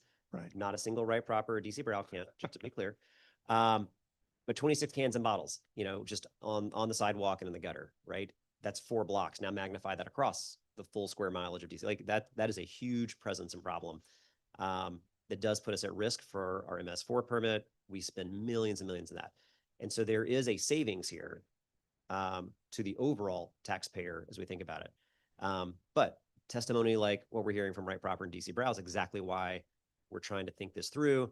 It's why I took the unusual step of saying, let's do a revised bill. Now let's get more feedback on that one, to be very deliberate in how we try to tackle this and make this stuff a consideration. So I know I'm well over time here, so I'm going to turn to Councilor Nadeau for her round of questions. Thank you very much. Thank you so much, Chairman. This has been a great panel. And I especially want to thank our brewers for being here, because I think every time you come, we get to drill down a little bit more on what it takes to make this program work for you as we're trying to do the bigger thing. And I support any efforts that Councilmember Allen will make towards addressing your needs, because from the outset, when we drafted the bill, the goal was really never to get you guys. It's to get the big guys. So thank you for continuing to participate in this process until we get it right. The big guys are also our partners. I know. So Reyes Holdings, they are our customer. Like, if I really look at where's our revenue coming from, 60% of our revenue comes from our DC distributor, which is Reyes Holdings, which is premium. They're our best customer. They are an invaluable partner for us. We work very hard for them and they work very hard for us.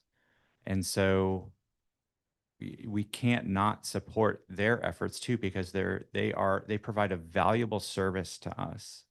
You know, they handle sales, they handle distribution, things that we could never handle logistically. And they have a tremendous amount of experience, you know, selling beer into the DC market. They are a wealth of knowledge and information that we could never dream of. And so we need them to be healthy. I understand. And that actually wasn't who I was referring to, but I get what you're saying. So thank you. Mr. Williams, thanks for the work that you've done. And you've already spoken a lot to the issues that I'm most interested in. But one thing I wanted to talk through with you. So in 2010, DC enacted the bag fee. And the goal there was to get those plastic bags that litter up off the streets and out of the river. And by all accounts, it's been wildly effective, right? Yes, it's been very effective. There was a time when you took a cruise along the Anacostia River and you would literally see plastic bags hanging from the trees, littering the shoreline, floating in the water. You don't see that much anymore, both because of the bag fee law in DC and also jurisdictions around DC have also passed legislation to limit the use of plastic bags, and it's been highly effective. Yeah. And even though we were ahead of the curve on that, and then Yep. people followed suit across the region, and That's I think that was important. And we've now seen progress in Maryland on their bottle bill, which is encouraging as well, because I think we'll all benefit when the region moves forward together. So now that bags make up so little of the trash in the river, we have pretty staggering statistics on plastic bottles. Yeah, as I said before, the single most common piece of trash we pick up in our trash traps and cleanups is the plastic bottle. In our trash traps, we sort out the trash we collect in our trash traps into 27 different categories. So we have tremendous specifics on the relative amounts of trash we get in the trash traps. And then in our cleanups, we separate out the non-recyclables from material that is at one time recyclable: plastic bottles, cans, glass bottles. And in both instances, we generally see that the recyclable material, or that at one time was recyclable, oftentimes when we pick it up, it's no longer recyclable because of sun damage, et cetera. But the originally recyclable material is about 60 to 70% of what we pick up. And the vast majority of all of the recyclable stuff we pick up are plastic bottles. Okay. And that's by volume, by weight? It's about 60%. It's about 60 to 70% by volume. By volume. Okay, great. That's helpful to understand. I mean, again, just getting back to what's the cost of not doing this.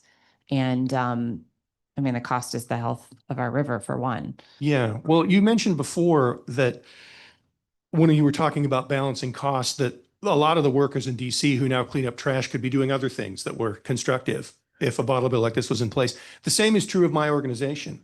We spend a lot of time picking up plastic bottles, aluminum cans, glass bottles, and our volunteers do that. And we would rather be spending that time doing other sorts of conservation measures to protect the watershed, which is why another reason why the bottle bill would be such a game changer for the river. It's almost like you just can't get ahead, right? You're constantly doing the same thing over and over again. Exactly. That's exactly right. And we'll continue to pick these things up, but we're never going to get ahead of it. What we need to have happen is those things don't get dropped in the first place. And that's what the bottle bill will accomplish to a great degree. Yeah. Thank you so much. Appreciate your testimony. Thank you, Thank Mr. you. Chairman. Thanks. Councilor Nadeau asked many of the questions I was going to ask you, Mr. Williams. I guess the only one, because I want to make sure the point's driven home. The bottle bill doesn't mean the bottles and cans, the person who might throw it down doesn't entirely go away. Those 26 bottles I saw this morning, if all of a sudden each one of them actually now has value, the point is it will change behavior in the same way we saw simply a nickel change behavior with plastic bags and grocery shopping. But the behavior will change and that people will be less likely to toss because now this thing has value. And I don't walk around tossing nickels and dimes on the street. Right. But it also creates value that individuals will go collect those cans or bottles and pick them up, which Mhm. reduces it, right? So that overall, you believe there's fewer items that ever even make their way in the first place into the Anacostia River. Yes, Because that's correct. Because we've assigned a value to it now. Yes, that's the thing that isn't really talked about enough, I think, as far as the bottle bill is concerned, is what the bottle bill does. We talk about it as an incentive, which it is, of course. But what it really does is it creates value. All of a sudden, what was once a worthless piece of garbage has value. So it's less likely to be dropped in the first place. It's going to go into recycling to get that deposit back. It's less likely to stay on the ground between your house and your metro stop because someone's going to come along and pick it up and redeem it for a deposit. Mhm. And also, at the end of the day, bottle bills create value for even for beverage producers because they get more recyclable material. They get more material that's suitable for recycling in bottle bill states. And in fact, bottle bill states, as was mentioned before, are major suppliers of the raw material to make new bottles and cans for the beverage industry. Yeah. Okay. Excellent. I really appreciate it. I don't have any further questions at this time. I know after the hearing, over the next few weeks and months, happy to follow up as well and sit back down again to kind of continue to work with you. But appreciate it. So Thank you. very Appreciate it. much. Thank you very much. Absolutely. Thank you. All right. Let me turn to our next panel. I'm going to call Sean Townsend, who I saw over here, the president and CEO of the Restaurant Association of Metropolitan Washington. Mary Quillian, the owners of Mr. Henry's, who I saw back there. Chris Weiss, the executive director of the DC Environmental Network, and Vanessa Batters Thompson, the executive director of DC Appleseed.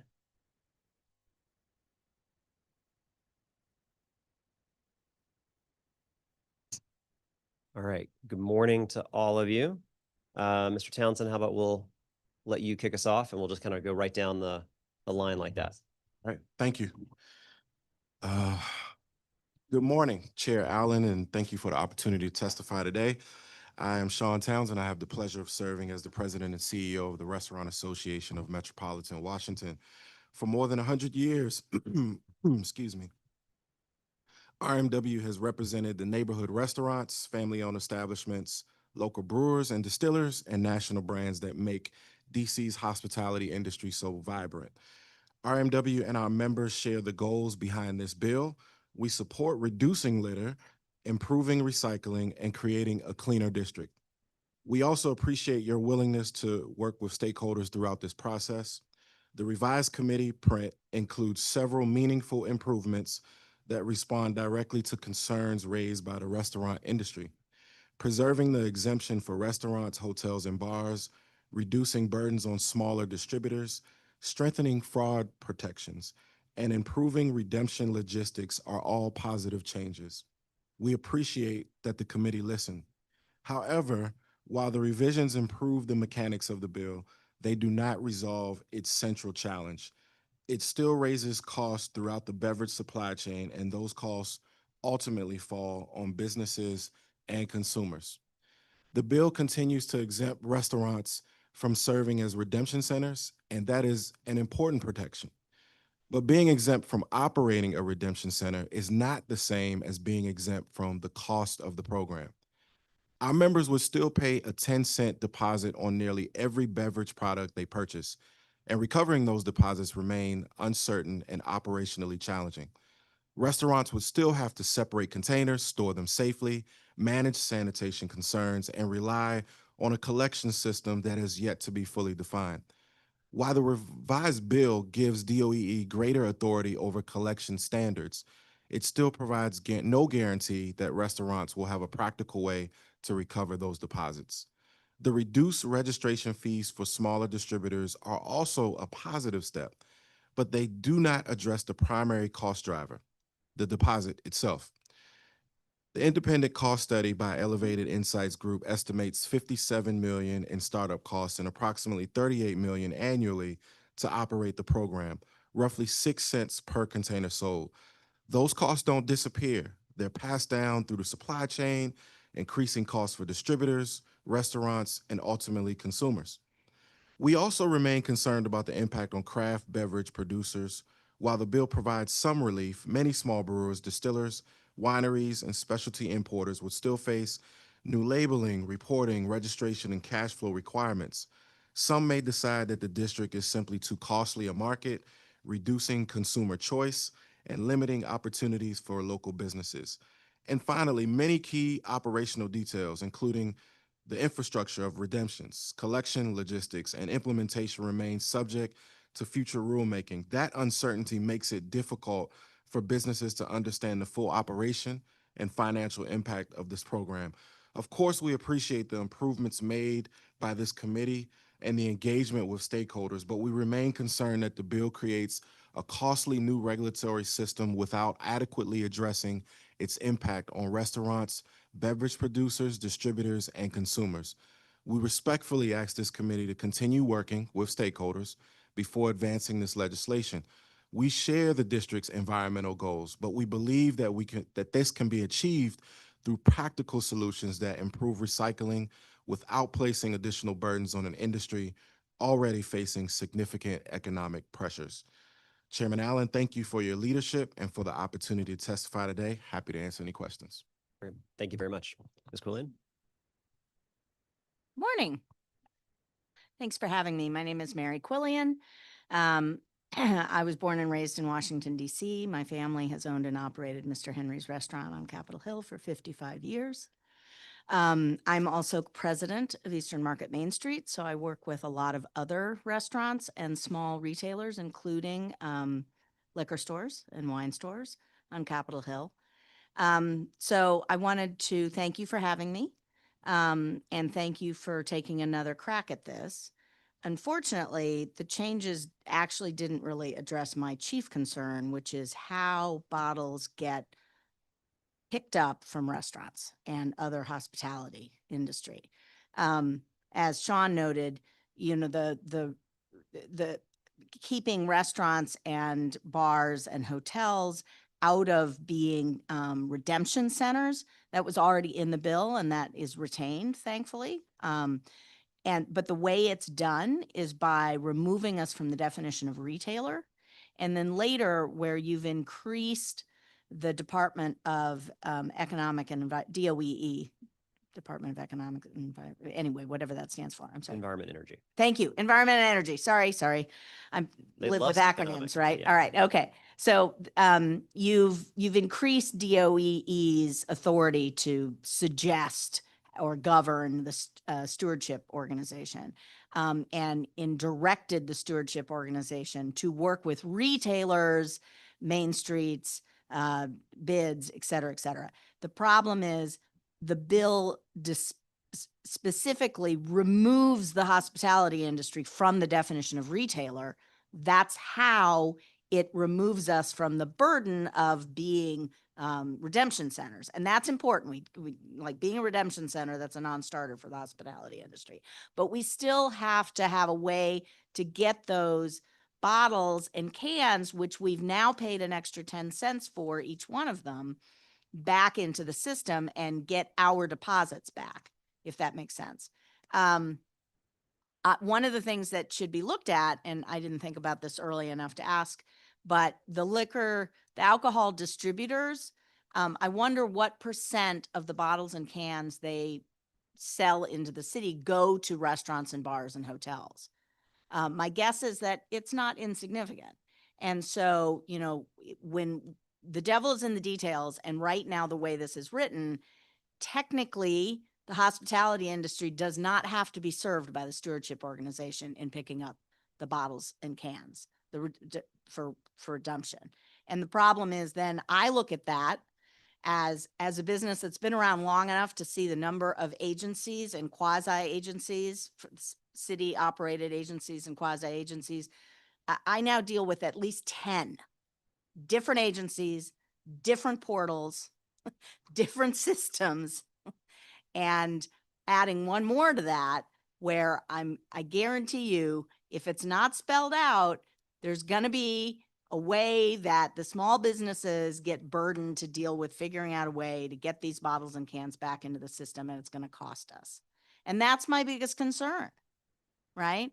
I want to help clean up the rivers and I don't have anything against the idea behind this, and putting a deposit on the bottles may do that. I mean, there's evidence to show that that does. But from my operations, I'm worried about the logistics that aren't spelled out in here and that we're going to slip through the cracks, and it's going to be one more expense on small businesses that are already struggling, right? I'm down 6.5% this year over last year.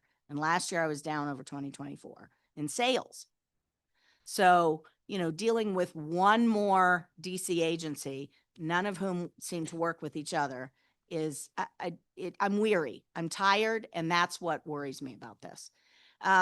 So if I put on my DC resident hat, because I'm a resident, I would very much like not a single piece of legislation to ever pass without an economic impact study done. And I don't know that there's been an economic impact study on this legislation done. And so I would really like to see that done, just so we all understand, and you all run it, not interest groups, or, they've had to do that because there isn't any sort of understanding overall of the cost of this to the DC system and the DC residents. So, okay, happy to answer questions. Thank you. Thank you. I will note, we have, you just may not have seen it, and I'll make sure that we follow up with you. We specifically added language actually in a different section of the bill to address that gap you're describing, but I'll come back to that more in questions. Want to make sure you have that. Thank you. Mr. Weiss. It's still morning. Good morning, Chairperson. Am I on? Okay. Alan, Councilwoman Nadeau, who has left, and everyone. I'm Chris Weiss. I direct the activities of the DC Environmental Network. I am also the co-lead of the DC Return, Refund, and Recycle Coalition. Now, for the record, because someone was suggesting we're a small group of advocates, we're a huge group of advocates. And I want to share the many DC-focused organizations from every corner of the district that are supporting the bill. Our coalition includes the Anacostia Parks and Community Collaborative, Anacostia Riverkeeper, Anacostia Watershed Society, Beautify DC, Casey Trees, City Wildlife, the Climate Reality Project, DC Appleseed, DC Environmental Justice Coalition, DC Environmental Network, DC Voters for Animals, EarthDay.org, Friends of Anacostia Park, Friends of Kenilworth Aquatic Gardens, Friends of Kingman and Heritage Islands, Friends of Oxen Run, Friends of National Arboretum, Titanic Memorial Park, Institute for Local Self-Reliance, Green Spaces for DC, League of Women Voters of the District of Columbia, Nature Forward, Pope Branch Restoration Alliance, Potomac Riverkeeper Network, Rock Creek Conservancy, Sierra Club, Shepherd Park Weed Warriors, Surfrider Foundation, Ward 3 Democrats, Ward 8 Woods, Washington Parks and People, and Zero Waste Coalition. Our newest organization, because we get a new one almost every month, is Third Act, who are DC residents, age 60 and up, working for a sustainable planet and credible democracy. These organizations represent thousands of district residents who believe a bottle bill is good for our environment and for our economy. In addition, almost 1,000 individuals have joined our campaign to help us push this bill forward. Now, a lot of folks have said this already, but container deposit laws work. According to the Ocean Conservancy, nearly 27% of the U.S. population is covered by a deposit return system for beverage containers. Despite representing just over a quarter of the country, these programs are responsible for more than 50% of aluminum can and glass bottle recycling and more than 60% of all PET bottles recycled in the U.S. Because of these 10 states, we also have decades of data and deep understanding of how bottle bills work. Despite the misinformation of large multinational beverage corporations like Coca-Cola, a few of which are represented here today, bottle bills do not increase the cost of beverage. The Conservation Law Foundation clearly states there's a persistent myth that bottle bills financially burden consumers and communities. The reality is these programs cost consumers nothing. The deposit is fully refundable when consumers return the container. It's up to the beverage producers to cover the costs associated with running the programs, not taxpayers. Despite what the large corporations say or pay others to say, there's absolutely no data-driven reason why the district should not join the 10 states that recycle over 50% of all bottles recycled in the United States. The bill as introduced has been described as the best in the country. One thing that makes it so special is that Councilmember Nadeau and staff realized that states like Massachusetts and New York were stuck at their original 1970s redemption value of 5 cents and were trapped in an endless cycle of trying to increase their deposit to an amount that strengthens the incentive. But each time they have tried to increase their deposit, big beverage companies and their billionaire owners have pushed back hard to defeat these efforts to make bottle bills more effective. Councilmember Nadeau came up with a common sense, thoughtful, almost elegant provision to help DC avoid the pitfalls other bottle bill states have experienced. The introduced bill, co-introduced by 11 council members, authorized DOE to raise the deposit by 5 cents. But to do so, the district would have to go through a number of hoops. To increase the deposit, the district would be required to show that required redemption rates were not met for 2 consecutive years between 2028 and 2023. It also allowed a second regulatory review 5 years later to 2038. Once the bill is passed, a container deposit redemption increase is not going to happen for some time. While the council might very well pass a deposit as quickly as they might want to. We support the provisions in the introduced version of the bill that is better designed to help DC achieve its redemption targets and will also be far more likely to reap the environmental benefits of less pollution in our rivers and creeks. It's time to pass a DC bottle bill. It's time for us to not be afraid of having the best container deposit law in the country. Thank you very much. Thank you very much. And Ms. Batters-Thompson. Thank you for the opportunity to testify in support of the district's proposed bottle bill. My name is Vanessa Batters-Thompson, Executive Director of the DC Appleseed Center for Law and Justice, a nonpartisan organization making DC a better place to live and work, including nearly 3 decades advocating for the restoration of the Anacostia River. That work is paying off. The Anacostia River Sediment Project is moving forward. The 11th Street Bridge and RFK Stadium redevelopment are both on the horizon. This bill is the next step, and it doesn't force a choice between clean rivers and healthy businesses. We can have both. DC Appleseed supports the bottle bill because it will improve the district's environment while also supporting tourism and green job creation. The proposed bill is carefully tailored to protect small businesses, and bottle bills are proven to reduce litter without relying on tax dollars. The district should embrace this opportunity to burnish its reputation as a leader in sustainability and one of the country's premier destinations for sports, architecture, and outdoor spaces. Litter isn't just an eyesore, it's an environmental crisis playing out in our own backyard. Chris Williams has already testified about the environmental benefits of this legislation. In short, cleaner streets, parks, and rivers aren't a side effect of this law. They are the point.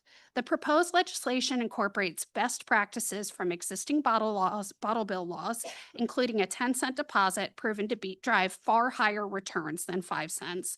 We encourage this committee to restore language included in the introduced version of this legislation that would permit DOE to raise deposits 5 cents after 5 years if redemption targets aren't met, avoiding the outdated laws other states have gotten stuck with.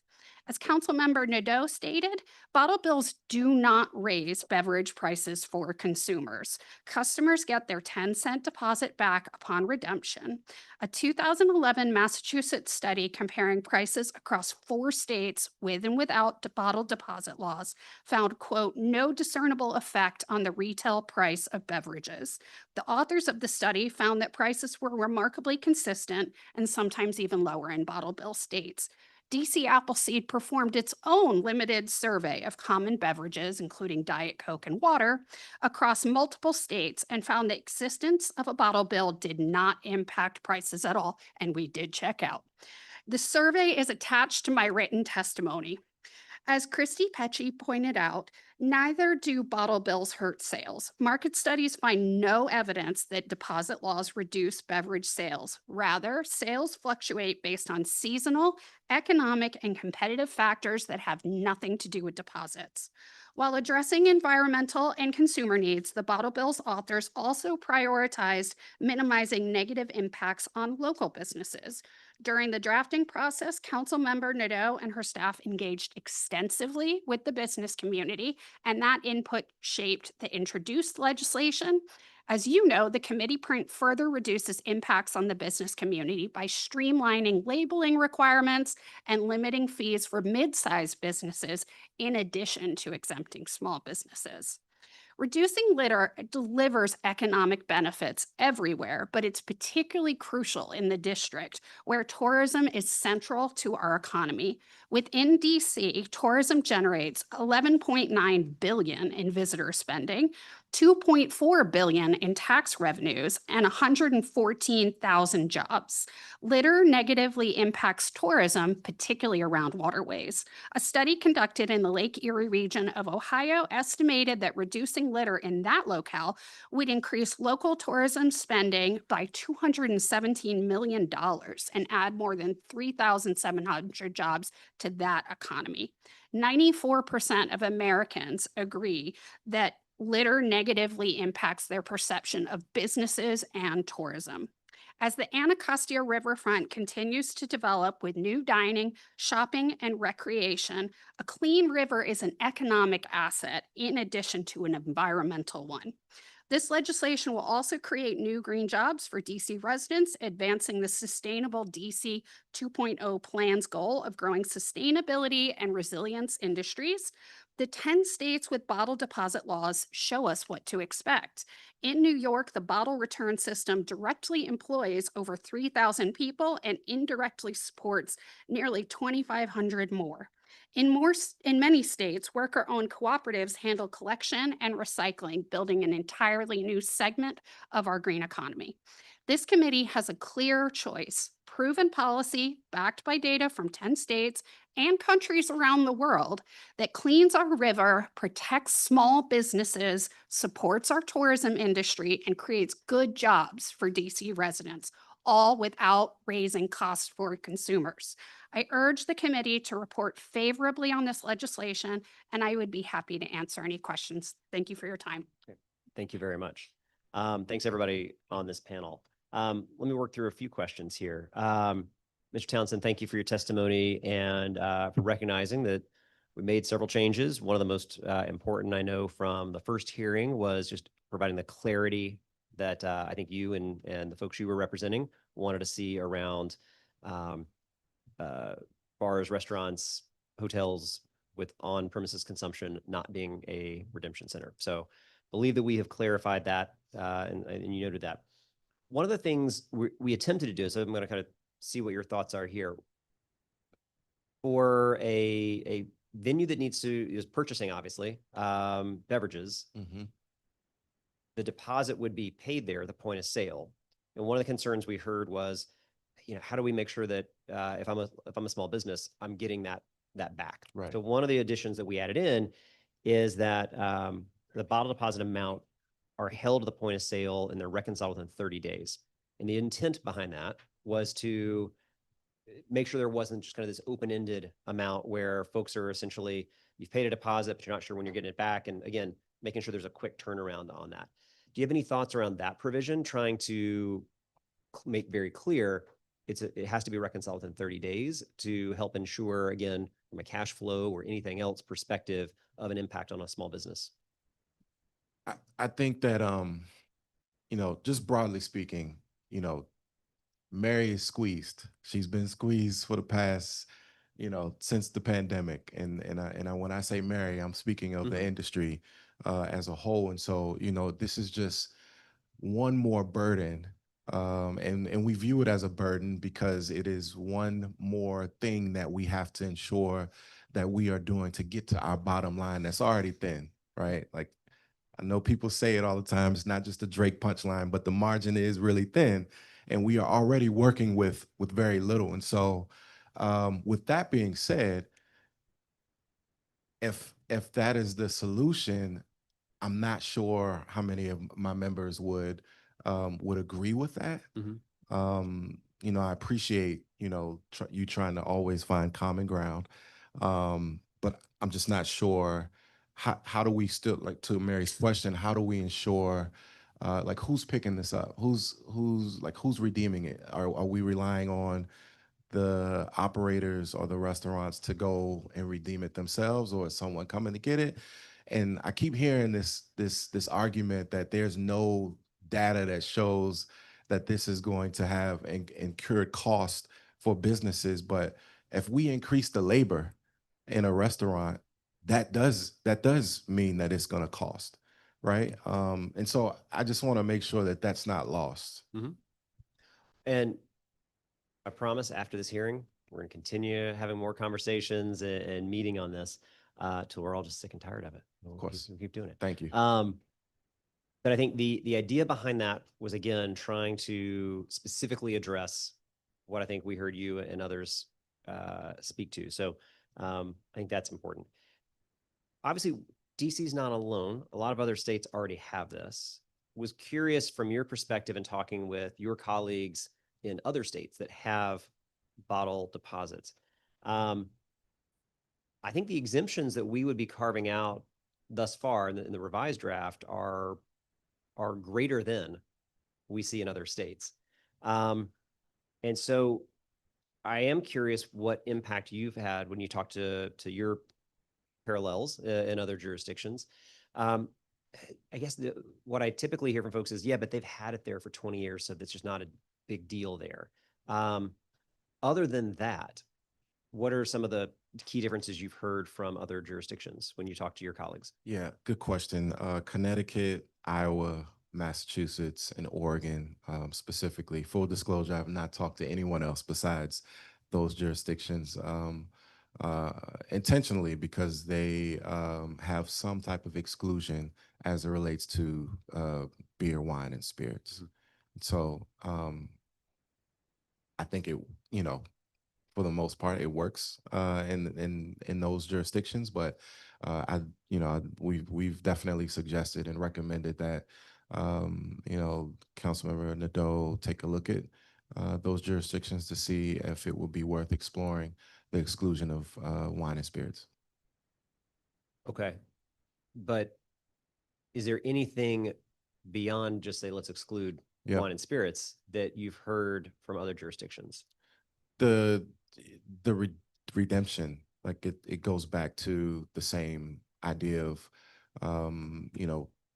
ensuring that the redemption takes place in a sufficient time and that the process is efficient. But I think everyone that I spoke to talked about the sanitation piece and the cleanliness of it and what it would take for a restaurant to store these bottles and cans. Okay. So Ms. Quillian, thank you for being here. Let me turn to you now. We can follow up after the hearing too, so I can try to point you directly to the provision that I think addresses the gap you're identifying, but would welcome your feedback once you get a chance to take a look at that and see too. But let me talk specifically, kind of piggyback and right where Mr. Townsend was. So currently, like, help me walk through your process, right? So currently, you are paying for trash removal, right? Yes, we're required to pay for both trash removal. We also have to pay for cardboard removal, and we have to pay for glass and aluminum or metal removal. So we have all three of those. So we currently have to separate and put them in their respective containers. So and help me understand, like, as a person who runs a business, right? Like, help me understand what you see operating differently if you're already separating and you're putting glass and aluminum containers. Help me understand operationally what changes for you. So, I mean, those dumpsters are not locked right now. I suppose we could lock them, but as in you're concerned that someone take the thing that has value now. Right. I mean, so, well, and that we're still going to have the recycle, I think, unless that's going to change. And that comes to a different regulation that's probably out of DC Health. You got to help me out with that, right? Too many agencies, can't keep track of them all. But so if my customer gets a Corona and shoves a lime down the neck, that bottle, the way this is written, is no longer eligible for redemption. So now, do I put that bottle in the trash, or do I still have to put that bottle in a separate recycling that's different from the bottle return recycling? So it's these are the issues, right? It's okay, where am I going to store the deposit bottles and cans? And if I don't have to then have a completely separate bottle and can recycling for the ones that I know the redemption isn't going to take, then okay, I can replace my aluminum and glass recycling with just the deposit collection. And I guess I can put those in there, although I'm a little worried about the broken glass, because when you dump them in the dumpster for recycling, some of the glass breaks. So I'm just, I'm just thinking operationally through it. I'm going to have to find a place to store those. Right. Probably behind a fence or in my basement. And that's just one more thing I've got to store. And I don't have the time or the labor to clean them out. So now we've got open bottles in the basement or behind a fence right next to the restaurant. We already have to have exterminators, of course. Every restaurant has exterminators that come on a regular basis that deal with rodents and deal with insects, right? But this is going to be like it's a source for those critters. So that's the thing. I mean, we could put them in the anyway. So I guess what I'm looking at is we don't see that in the states that at restaurants in the states that have this. And I don't know why. I'm sorry, I don't operate a restaurant somewhere where they have that. So let's look at that, right? Right, and that's what we're trying to do, right? Yeah. Is try to say, okay, how do we tease out absolutely legitimate operational concerns that a restaurant owner is going to say, okay, I got to think about all these things. I'm not discounting that at all. But then what do we see in practice in jurisdictions with a bottle bill? And then how does that work operationally? And when a bottle and a can have a value and then also have a handling fee associated with it, then the market that gets created to say, we're going to come pick up, you're not storing them in your basement because I'm coming at the end of every evening. We're picking those things up because they now have value. You have a market relationship and they're hauling those things away. So again, I want to continue working with you and others after this hearing.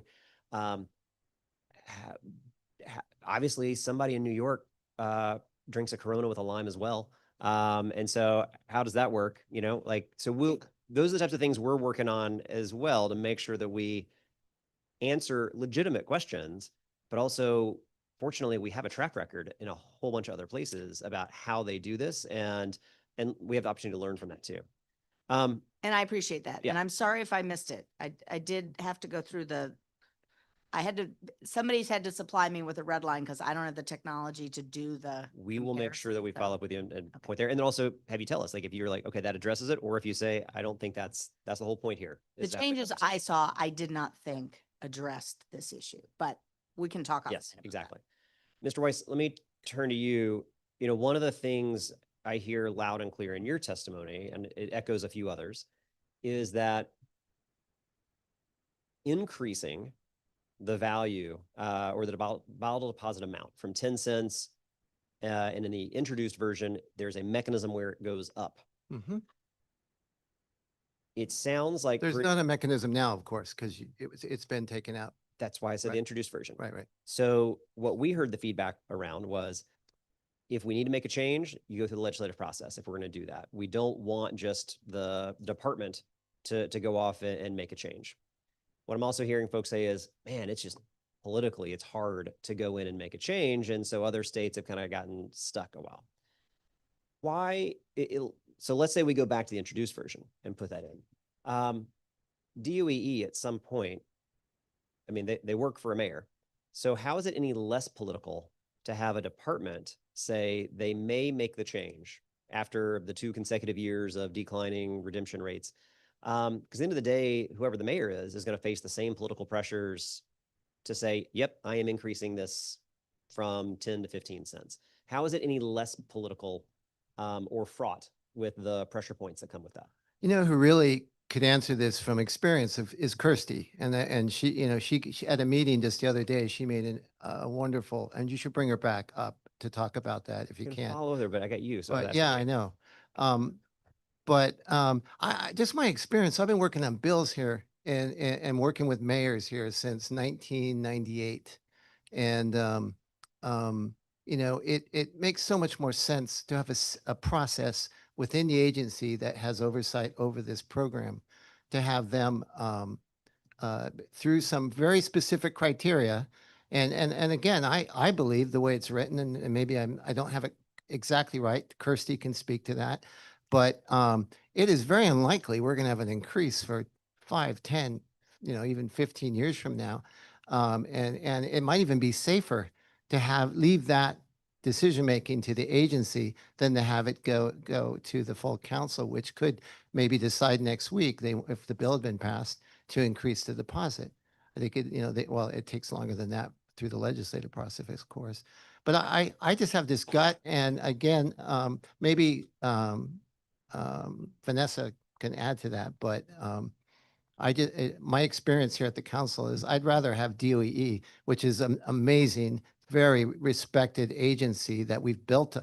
You and former Councilmember Chan and others have built and nurtured for many years. I think they are best suited to look at the facts and make a decision about this. All right. So I guess the point I'm trying to make around this, and we'll keep wrestling with this and hear the feedback, is I love DOE as well. At the end of the day, the agency works for a mayor. And I think you and I would both agree, despite the excellence that we see in the department and the staff and the people that do the good work day in and day out, you and I probably disagree with some decisions essentially made by the mayor through a department, right? So I don't know if let's have an agency make a rate change completely insulates from just the political reality that at the end of the day, agencies work for a mayor, and that mayor, whomever that person is 10, 15 years from now, would probably face the same political pressures. Anyway, well, we're not New York, and you had Mass on. I forget who was it, New York or Massachusetts was one of the witnesses in the first panel. And no matter it just feels to me that if Massachusetts and New York had some kind of ability, their agencies to have ability to do that, they wouldn't have been sitting on a 5% deposit for decades. They may not, and that's what we're looking at. Right. Ms. Batters Thompson, I have a different question for you, but if there's anything else you wanted to add on that real fast. Yeah, I do not think having the agency in charge of this completely insulates the process from political influence. However, I do think it puts in place safeguards because we have a standard of review for administrative procedures in DC. We have our own version of the Administrative Procedure Act, which requires the agency to act in accordance with evidence. As you well know, the council is not bound by those same requirements. So the council is more directly. We're 100% evidence-based body. 100% evidence-based. You are, sir. Yeah. But we can't guarantee that across the base. And there is a basis for a lawsuit if the agency acts in a way that is arbitrary and capricious and not supported by the evidence. There is no similar right of action for the council. So that is my answer on why one is more politically insulated than the other. All right, that's helpful. Thank you. I want to come back to you as well. You did a great job of helping outline also the just what we are seeing in the river. Appleseed has been one of the leaders in our work to help clean up the Anacostia, and appreciate that. Anything else you want to add about the risk, not just from a pollution perspective, but I'm kind of going at the financial risk. Sure. Right? The financial risk of just sticking with the status quo for our green spaces, for our waterways. I mean, like, how much more street sweeping do we have to pay for? How much more stormwater management are we having to pay for? How many more trash traps? What are MS4 fines that we are facing? Anything else you want to add about the financial risk to the district? Yeah, I mean, there is a financial risk. Chris Williams already spoke about the MS4 permit compliance issue. And frankly, we are getting closer in DC on an ongoing basis to violation of the terms of our MS4 permit, in part because the restaurant industry is not the only sector that is struggling financially in DC. I would say the environmental sector has been hit incredibly hard by the reduction. I know, you have no idea what I'm talking about. Every year for the last several years, both environmental nonprofits and government agencies handling things like street sweeping and cleaning our rivers is being cut. It is a constant erosion. Cut is a kind word. Sorry? Cut is a kind word for what we've Yes. seen. Yes. There's other words Yeah. we could use, but I don't think I need to use them with you. The folks in this Yeah. room are well aware of how tight things are at DOEE and DPW, to the point we're sweeping the bag fund every year and council has to restore it. That fund already pays for our cleanups. So I want to be clear, while there is not no effort involved in this bill. What it does do slightly is reallocates the effort required to deal with this huge number of bottles that are on our streets, in our parks, in our waterways, and just reallocates it to the sector that is economically benefiting from the distribution of the bottle versus that responsibility falling, frankly, on government agencies, nonprofits like ours. Chris Williams has to raise funds to coordinate the volunteers who go out and dig these plastic bottles out of the river. This is not a cost-free system as it exists. And I want to emphasize that as DC has been thinking about how we move out of our economic challenge of the last several years and the reduction of the federal government sector in DC, we are banking heavily on increasing tourism. Nobody wants to come see a monument with plastic cans, or excuse me, aluminum cans and plastic bottles scattered all around it. No one wants to go to a football game or a baseball game on a river that is just literally choked with litter. We have all these fancy hotels at the wharf. People will not continue to go there if our rivers are completely trashed. We are close to having a swimmable, boatable, fishable Anacostia River, and that river is becoming a huge engine for economic development. And that work has been going on a consistent basis since at least 1999. This is the next step in making sure all the money, all the time, all the energy that has gone into improving the DC environment and making the Anacostia watershed attractive to investment, that we close that deal. So I don't want this to be viewed as a environmental or economic boost issue, because it's simply not that. We have a lot of people in the room here today that may be impacted to some degree, and there are ways we can support them in ensuring they understand the law, that it's clear how they comply, and that we provide the pickup services, for example, that those folks need. But I think what I would encourage you to do is keep looking for ways to get to yes with the people in this room, and stop and move us away from a conversation that pits environment against economy. Because in DC, our environment, our monuments, our beauty is a huge part of our economy, and that is not being introduced in this discussion so far. Yeah, I really appreciate that. And I think perhaps not universally, but I think most people in this room that have come in constructively engaging in the bill recognize the value and importance of a healthy river, of a clean environment, and having a great local economy.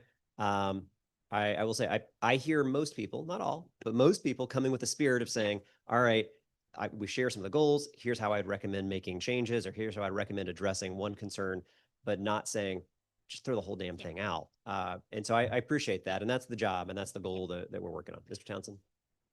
Thank you. I wanted to commend you on what you said. And we are, I believe at the end of the day, true partners in this work, and we all are trying to reach a common goal.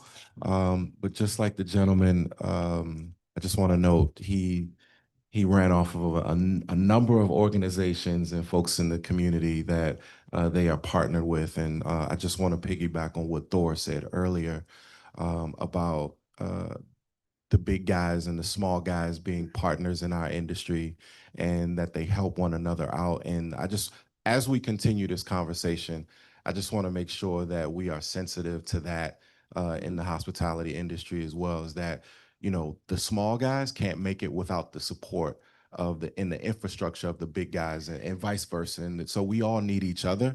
And if the big guys, quote unquote, if they are impacted, then that impacts the smaller guys as well. Yeah. And then I want to know, Councilor Donnie Crawford has joined us online. And Councilor Crawford, we were about to wrap up this panel. I know you just jumped on though, so I was going to say, if you wanted to jump in with a round of questions, but I also recognize you just logged in, so you may have missed part of their testimony. But let me turn it over to you if you had any questions. Good afternoon, everyone. I have one question for both Ms. Quillen and Mr. Townsend. I did catch part of Ms. Quillen's testimony where you said you're still concerned about how bottles get picked up from retailers in the updated print. And I heard Chairperson Allen say that he's still planning to work with you to get this right. But I did remember that when we had the seabed hearing, we talked a bit about how existing lease and settlement agreements may preclude some of the requirements that are in that was in the initial bill and maybe in this print as well. Have either of you, Mr. Townsend, have you heard from members on the updated print and whether additional changes still need to be made? And Ms. Quillen, is there anything you want to share about your lease agreement or perhaps any settlement agreements that you may have and how that impacts the language in the revised print? And this is specific to trash and pickup. Thank you for the question, Councilmember Crawford. I have not specifically heard from members about this, but it's definitely something to keep in mind as we move forward in this conversation. I don't know if Mary, if you've. Thank you. Yeah, I mean, I don't have anything in my settlement agreement that is specific to this, but it doesn't mean that there won't be in the future. And so we just need to keep in mind that settlement agreements are definitely a way that ANCs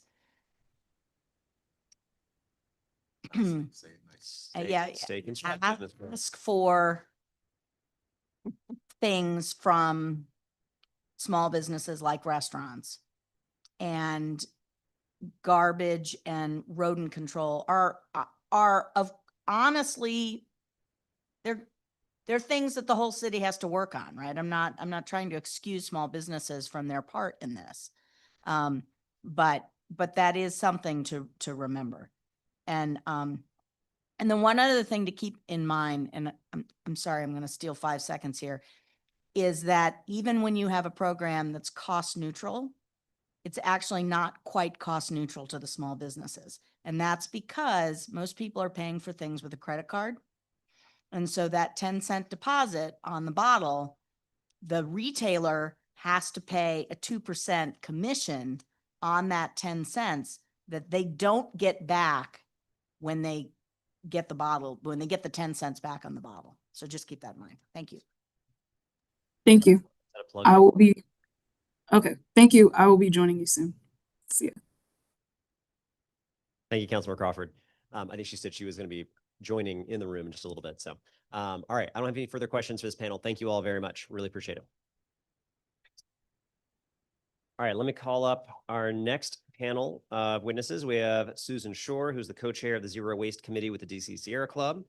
Laura Nunn, who's the vice president of Friends of Kingman and Heritage Islands. Tiffany Harvey with State Association official with DC, Delaware, DC Beverage Association. Bree Deatley, principal consultant with the American Beverage Association and Breezeway Consulting. I think that's all four. There we go.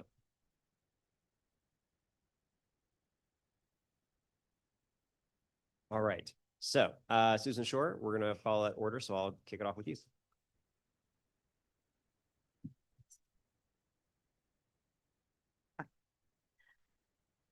Good afternoon. My name is Susan Shore, as you mentioned, and in addition to chairing the Zero Waste Committee for the Sierra Club DC chapter, I am a co-lead for the 3RC for DC Coalition. Wanted to thank you, Councilmember Allen, for the opportunity to testify and also for your support in co-introducing the bottle bill back in January 2025. As has well been stated today, the district is inundated with bottle and can litter, but fortunately, bottle bills are a proven solution to beverage container litter. In addition, the bottle bill will also lower recycling, trash, and cleanup costs for local government, taxpayers, and businesses by shifting these costs to big beverage companies whose packaging is littering our parks, neighborhoods, and waterways. For example, we estimate that beverage containers constitute 20% of curbside recycling, so we can take that out of the cost for those services.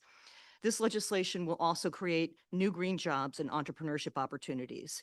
The committee print of the district bottle bill squarely addresses many of the concerns raised by businesses, as we have heard today. We've heard about the exemption from registration fees, solutions to their storage concerns, reconciliation, and fraud. Of course, there are also district businesses that support the bottle bill. And the 3RC Coalition conducted video interviews with some of these supporting businesses, which we would be happy to share with council members. Their main message was very simple. Litter is bad for business. This includes the owner of Ama, a restaurant, I think not too far from Capitol Hill. She also submitted testimony to the October hearing, and I would invite you to take a look at her testimony. But she highlighted how this bill will also reduce trash hauling costs for restaurants who no longer can keep those bottles out of their trash. We also talked with a manager of a small Portland, Oregon bar and bottle shop whose business is pretty similar to some of the businesses who testified here earlier today.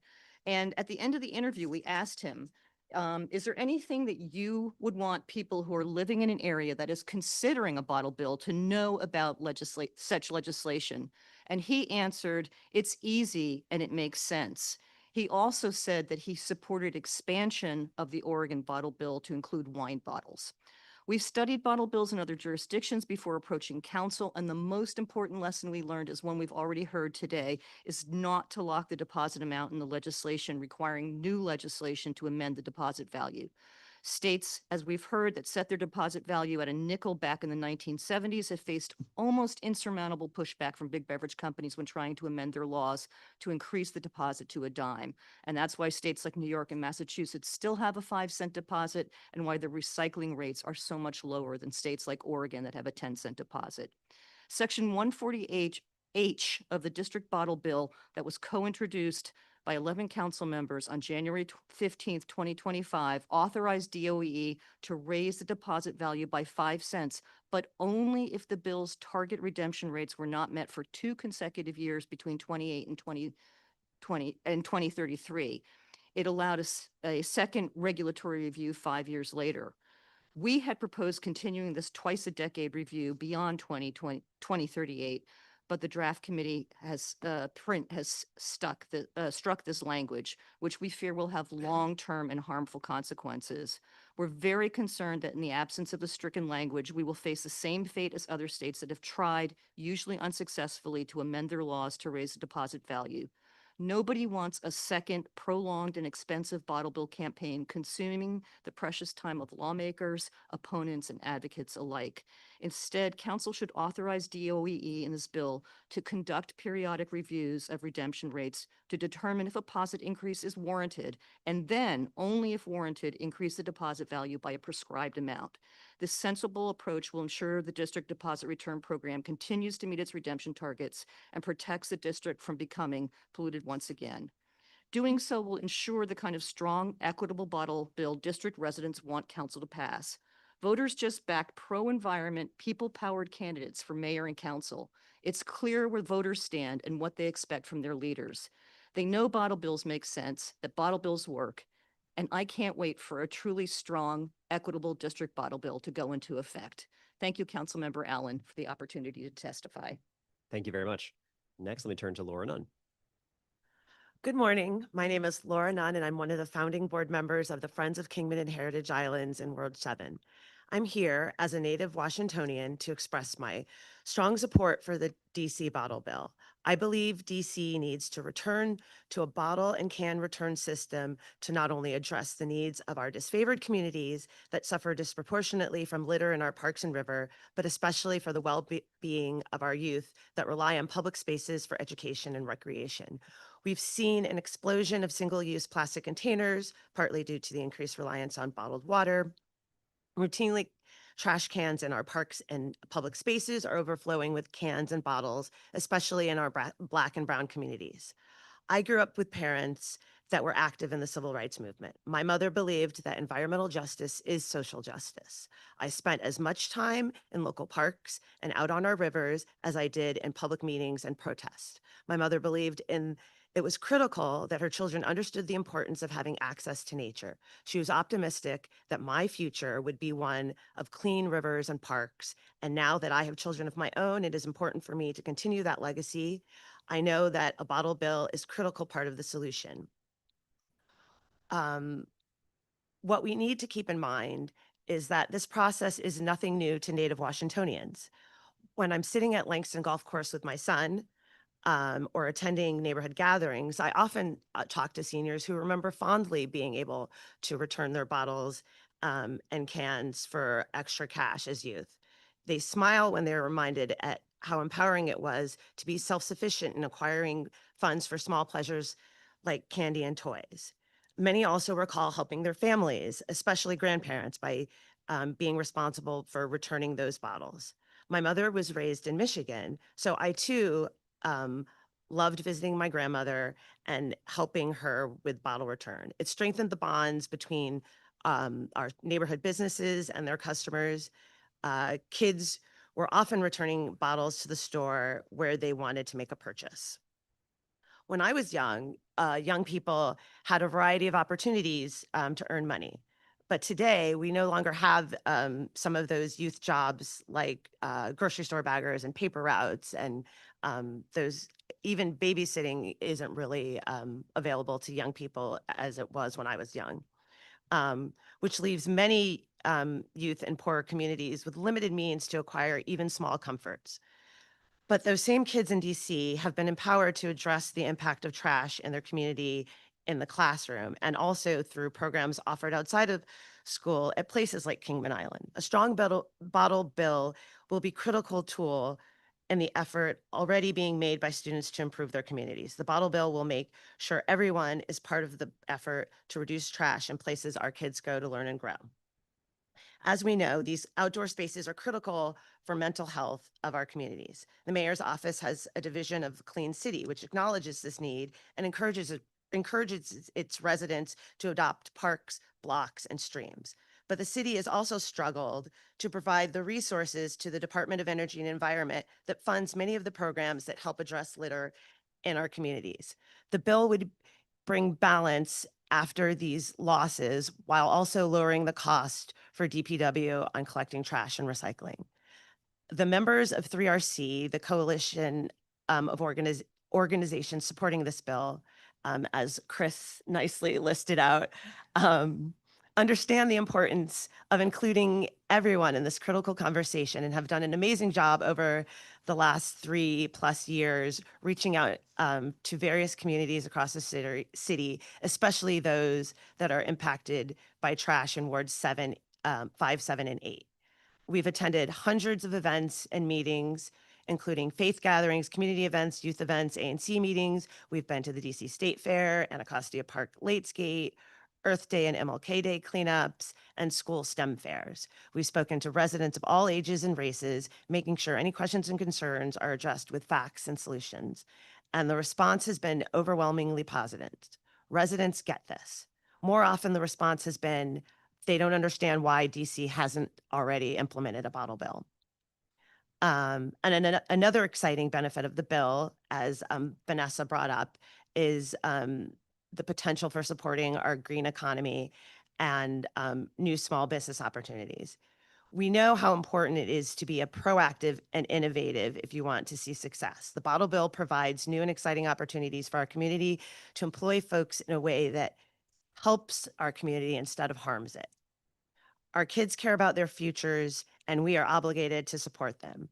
So my support can't simply end with serving on the PTA. It has extended to the efforts like the bottle bill, which will reduce litter and increase recycling rates in our community. Our kids deserve our help reducing trash in places they go to learn and grow. Thank you. Thank you very much. Next, let me turn to Tiffany Harvey, and then we have Bree Deatley, who's joining us on Zoom after that. Thank you so much. Good afternoon, council members Crawford and Allen. My name is Tiffany Harvey, and I'm here on behalf of the Maryland, Delaware, and District of Columbia Beverage Association. Our members operate more than 25 facilities across Maryland, Delaware, and DC. We testified in CBID back in October when B2658 was heard. We appreciate the opportunity to be before you today, as well as all of the time you've spent updating the print. but we do still have a few concerns, so we appreciate the opportunity. Before I get into those concerns, I want to quickly talk through some of the relevant history about bottle deposit laws. There are currently 10 states that have bottle deposit laws. The majority of those were passed before curbside recycling was a thing.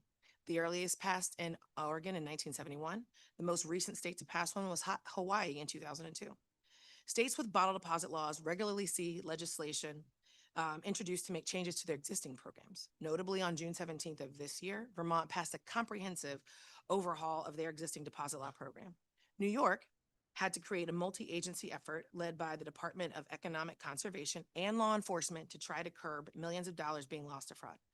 In 2024, Connecticut increased their deposit value from 5 cents to 10 cents, which was higher than their neighboring states. The fraud was so bad that emergency legislation to permit law enforcement to aid in fraud prevention was signed into law days after introduction just earlier this year. Delaware had a bottle deposit law that was repealed in 2010. It's worth noting that your border states do not have bottle deposit laws. Virginia saw introduction of a bottle deposit law in 2020, or bottle deposit bill in 2022. It was rejected. They are currently in the process of conducting a comprehensive study to assess their recycling needs. Maryland rejected various versions of bottle deposit legislation in 2011, 2012, 2013, 2014, 2016. 2021, 2023, 2024, 2025, and earlier this year in 2026. I raise these bills because you know some of those legislators. Those folks are not widely influenced by the beverage companies as those folks have testified today. They make independent decisions after evaluating whether something can be implemented or not. The other relevant point about those bottle states is that states across the country are not embracing bottle deposits as tools to assist in reducing litter in our waterways and communities. There are some laws like EPR, Extended Producer Responsibility, passing in states like Maryland, Minnesota, to name a few. And industry has supported that legislation, including the cost of producing and working through the implementation of those programs.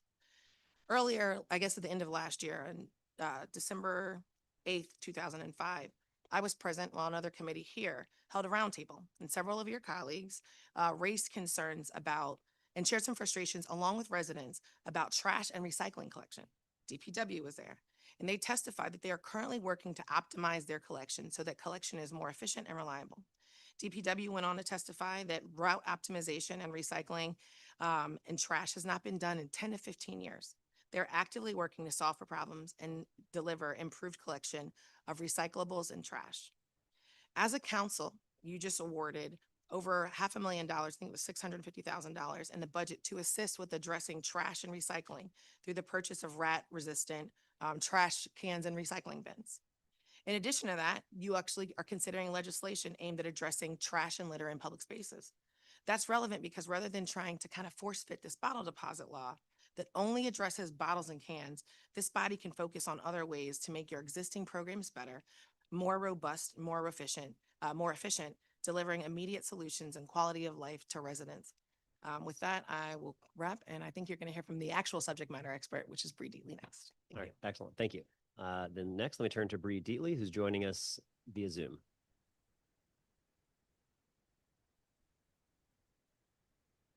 Good afternoon, Chair. I'm working on getting my camera to start. All right. We can Apologies hear for that. you. We can hear you, but we can't see you yet. That is unfortunate. That's unfortunate. There we go. There we go. There we go. Apologies. My name is Bree Deatley. I'm the principal of Breezeway Consulting in Somerville, Massachusetts. And I am here representing the American Beverage Association and Tiffany's organization, the DC Beverage Association. I am a subject matter expert on recycling and container deposit systems. I have worked on deposit and return systems for 40 years since the implementation of the California law in 1986 and worked on all aspects of those programs. I really want to use my time to kind of pull the camera back a little bit and focus on some sort of macro level issues about the uniqueness of a deposit return system in a jurisdiction like DC. I believe there are inherent obstacles to implementing a practical and successful DRS in DC that result from its unique demographics and location. So let me just turn quickly and primarily to the issue of fraud. Ms. Donovan earlier, I think, gave a really elegant and nice definition of what we mean by fraud. Fraud is really the collection of a refund on a container for which no deposit was collected. And that's really what we're talking about here. And the opportunity for that the ability to collect a deposit on everything sold and to collect refunds only on things sold in the district is a unique challenge, especially in a jurisdiction like DC. We've heard a lot today, and we talk a lot about redemption fraud, which is bringing containers in from outside the jurisdiction. We've had a lot of conversations about UPC codes. Let me just point out that in 55 years of operating redemption systems, border fraud has been a major issue in a number of jurisdictions, and there is no silver bullet to solving it. UPC solutions are not practical, as was pointed out earlier by Mr. Cheston. So the only jurisdiction that doesn't have cross-border issues with deposits is Hawaii, and that's because they don't have borders. But one of the really key issues that has not been addressed today is what I would call sales fraud. And it's the number of containers that could be purchased outside of DC and brought in and eligible for redemption. If you think of the large number of street vendors, of small grocery store owners, of delis, of sandwich shops, pizza shops, who go to Costco's, warehouse stores, restaurant supply stores outside of the district to buy their beverages and bring them into their restaurants and stores every day. Those containers are not going to have deposits on them, but they're going to be eligible for refund in the city. That's going to create an enormous overhang of containers. I've frankly been a little bit amused at the concern over the fact that the city might not hit its targets that are in the legislation. I have no concerns that DC won't readily blow over the top of 100% redemption rate. And that has enormous financial consequences for this program, especially for the city, which is counting on unclaimed deposit revenue and product registration fees in order to fund its massive responsibilities to DOEE. I'm really sorry that you're not hearing from a beer wholesaler on the border of Connecticut and New York right now. It's also unfortunate there hasn't been more conversation about Connecticut's doubling of its deposit and the absolutely outrageous increase in the redemption rate that has occurred in Connecticut as a result of that. Not one, but 3 major emergency pieces of legislation have been passed in Connecticut in the last session to try to address that problem, and nothing has gotten better yet. The beer wholesalers who operate on the New York-Connecticut border are running at 130, 140, 150% redemption. A beer wholesaler testified in Hartford that he has tens of millions of dollars in debt just for paying out refunds and handling fees on containers that he never sold and never collected the deposit on. That is a major problem and is going to be a major problem in DC with this program. Let me turn briefly to 2 additional issues beyond fraud. One is the issue of siting. We've talked a lot about retailers and stores and bars and restaurants taking back empties, but there's a big emphasis in this bill on other forms of redemption and the operation of independent redemption centers. Now, I would point out that in an attempt to ease the burden on retailers, the bill attempts to shift the focus to these independent redemption centers, which have to be sited. They have to go somewhere. They have to be able to accommodate large parking lots. They need large loading docks to be able to have trucks come in and pick them up. And they need to overcome neighborhood resistance. The NIMBY opposition to siting of redemption centers has been dramatic in a lot of places. No one has ever tried to build a from-scratch redemption system in this country since New York in 1982. It's a big undertaking, and you should not underestimate the potential opposition to that, especially given some of the drug and other social issues that have arisen around those redemption centers in Oregon that are like that. Finally, just to conclude with a comment or 2 on the legislation itself. I've heard some folks say today this is the best piece of deposit legislation they've ever seen. I've read hundreds of deposit bills in my 40-year career working on this issue. I have to tell you that I find the bill somewhat schizophrenic in terms of its governance structure and who's responsible for what. I can't really tell if this is a stewardship organization run system, a DOEE run system, a distributor run system, and who's responsible for what.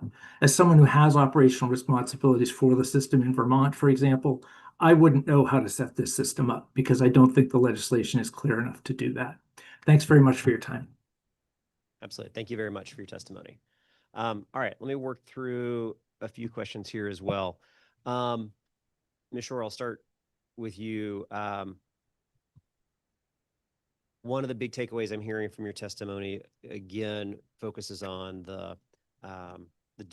one of the distinct differences between the introduced version and the revised draft, and that is where we removed the section where the agency can be able to, after 2 consecutive years, I don't have to explain it to you, you know it.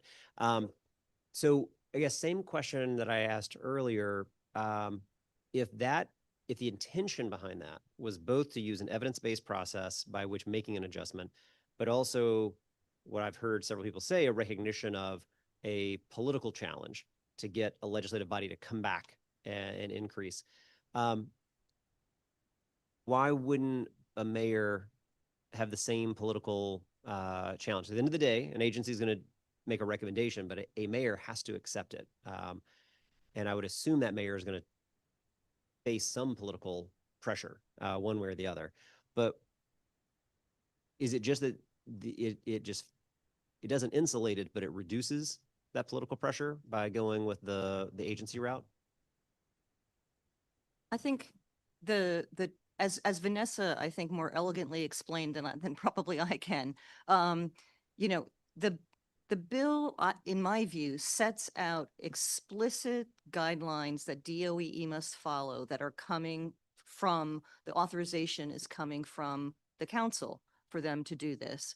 And if there is some objection to it, as Vanessa pointed out, there can be lawsuits that are brought to resolve this, and that is not something that is possible for the legislation that council would pass. So we have seen just how difficult it is, and you know how difficult this campaign has been.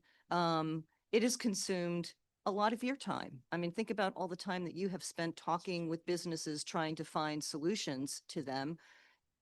There's going to be a repeat of that. There's going to be a repeat. I have been working on this campaign for 4 years since we started doing brand audits so we could, you know, have evidence of the kind of bottle and can pollution that exists, and whose bottles and cans are polluting the district.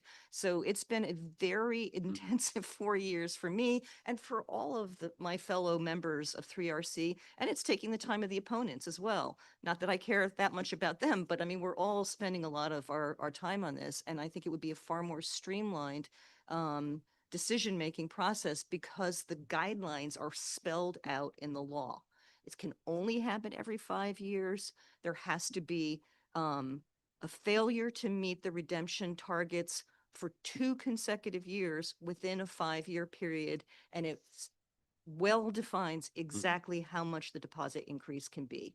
So I think that will protect us from yet another 4-year campaign. Got it. Okay.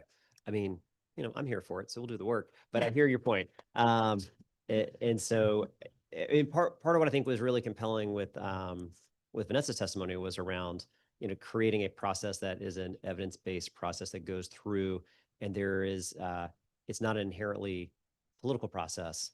There will be political impact on decisions, but it sets up a different kind of baseline. So I thought that was a helpful way that she framed that. One of the other questions I asked, since you have been working on this campaign for a long time and you know everything backwards and forwards on this, separate from that element, part of what we have attempted to do, hear that feedback from the previous hearing, definitely hear feedback from a lot of our much smaller businesses that had different concerns, be it, you know, the corner store about being a redemption site, you know, our local brewers, for example, that make up such a small share of the overall cans and bottles. So we have created several changes in this bill trying to be responsive to that type of feedback that we heard.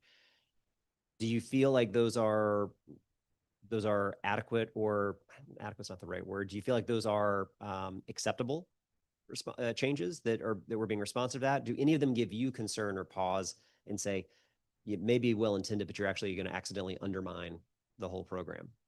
The biggest concern that we have is this loss, the striking of the language related to the, you know, evidence-based process for increasing deposits. That's our biggest concern. The amendments that have been made to accommodate businesses seem balanced and sensible.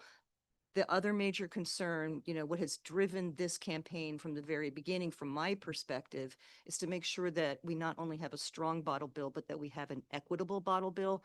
And an equitable bottle bill means it has to be easy for all residents to be able to return their containers and get their deposit refunded. And so we do want to make sure that the bill provides adequate provisions for residents of wards 7 and 8 that have fewer retail options, that there are also going to be redemption facilities there. But these can be things like bag drop programs. And perhaps Laura could speak to this. She's just back from a trip to Maine that has a robust bag drop program. And she could talk. I've also visited Maine as a tourist and seen a very small building in a parking lot of a modestly sized grocery store there that acts as a redemption center, and seeing that it can be possible to stage those in parking lots and grocery stores. So We'll do, well, here's what I'm gonna do, since my time is ticking down. I'll probably come back on a quick second round. So Ms. Sun, I'll come back to you on that. I did want to make sure I turn to Ms. Harvey for a second before I run out of time on my first round. One of the things I want to try to make sure I understand. So ABA supports recycling. Correct. Okay. So I know you got the Every Bottle Back initiative, and we've talked about that. I mean, the data is fairly clear, though, that in states where we have bottle bills, bottle laws, we will see a higher rate of that redemption and recycling than others. And we had pretty good conversation earlier about some of the challenges we see with single stream recycling that takes place. Specifically, that you talked about, your preference or recommendation is don't go the bottle bill route, but go the EPR route. Did I hear that correct? So I just gave an example of alternatives that some states have employed to address recycling concerns, and EPR takes a wider look at everything that goes in the blue bin as kind of like a holistic look at recycling. Okay. Do your members, though, like one of the things I thought was interesting, we heard the testimony earlier about I'll use the word quality. And what I mean by that is the less contamination. The quality of the recycled material is higher when it goes through a redemption process than in a single stream recycling. So do your members value the higher quality, meaning less contaminated recyclable material? I would assume they would. So I'm going to let Bree answer that because she's a subject matter expert here. But I will say that the members, right, I've been to their facilities where they are doing the active work of recycling and seeing the changes that they've made from their using colored plastics. I mean, you think of some companies that they've switched to that, that they are making their bottles to be remade. I mean, you talk about Every Bottle Back, but the companies, you can see the branding now. It says Recycle Me, whether it's aluminum, whether it's plastic. They are using rPET materials, which is the highest grade you can use.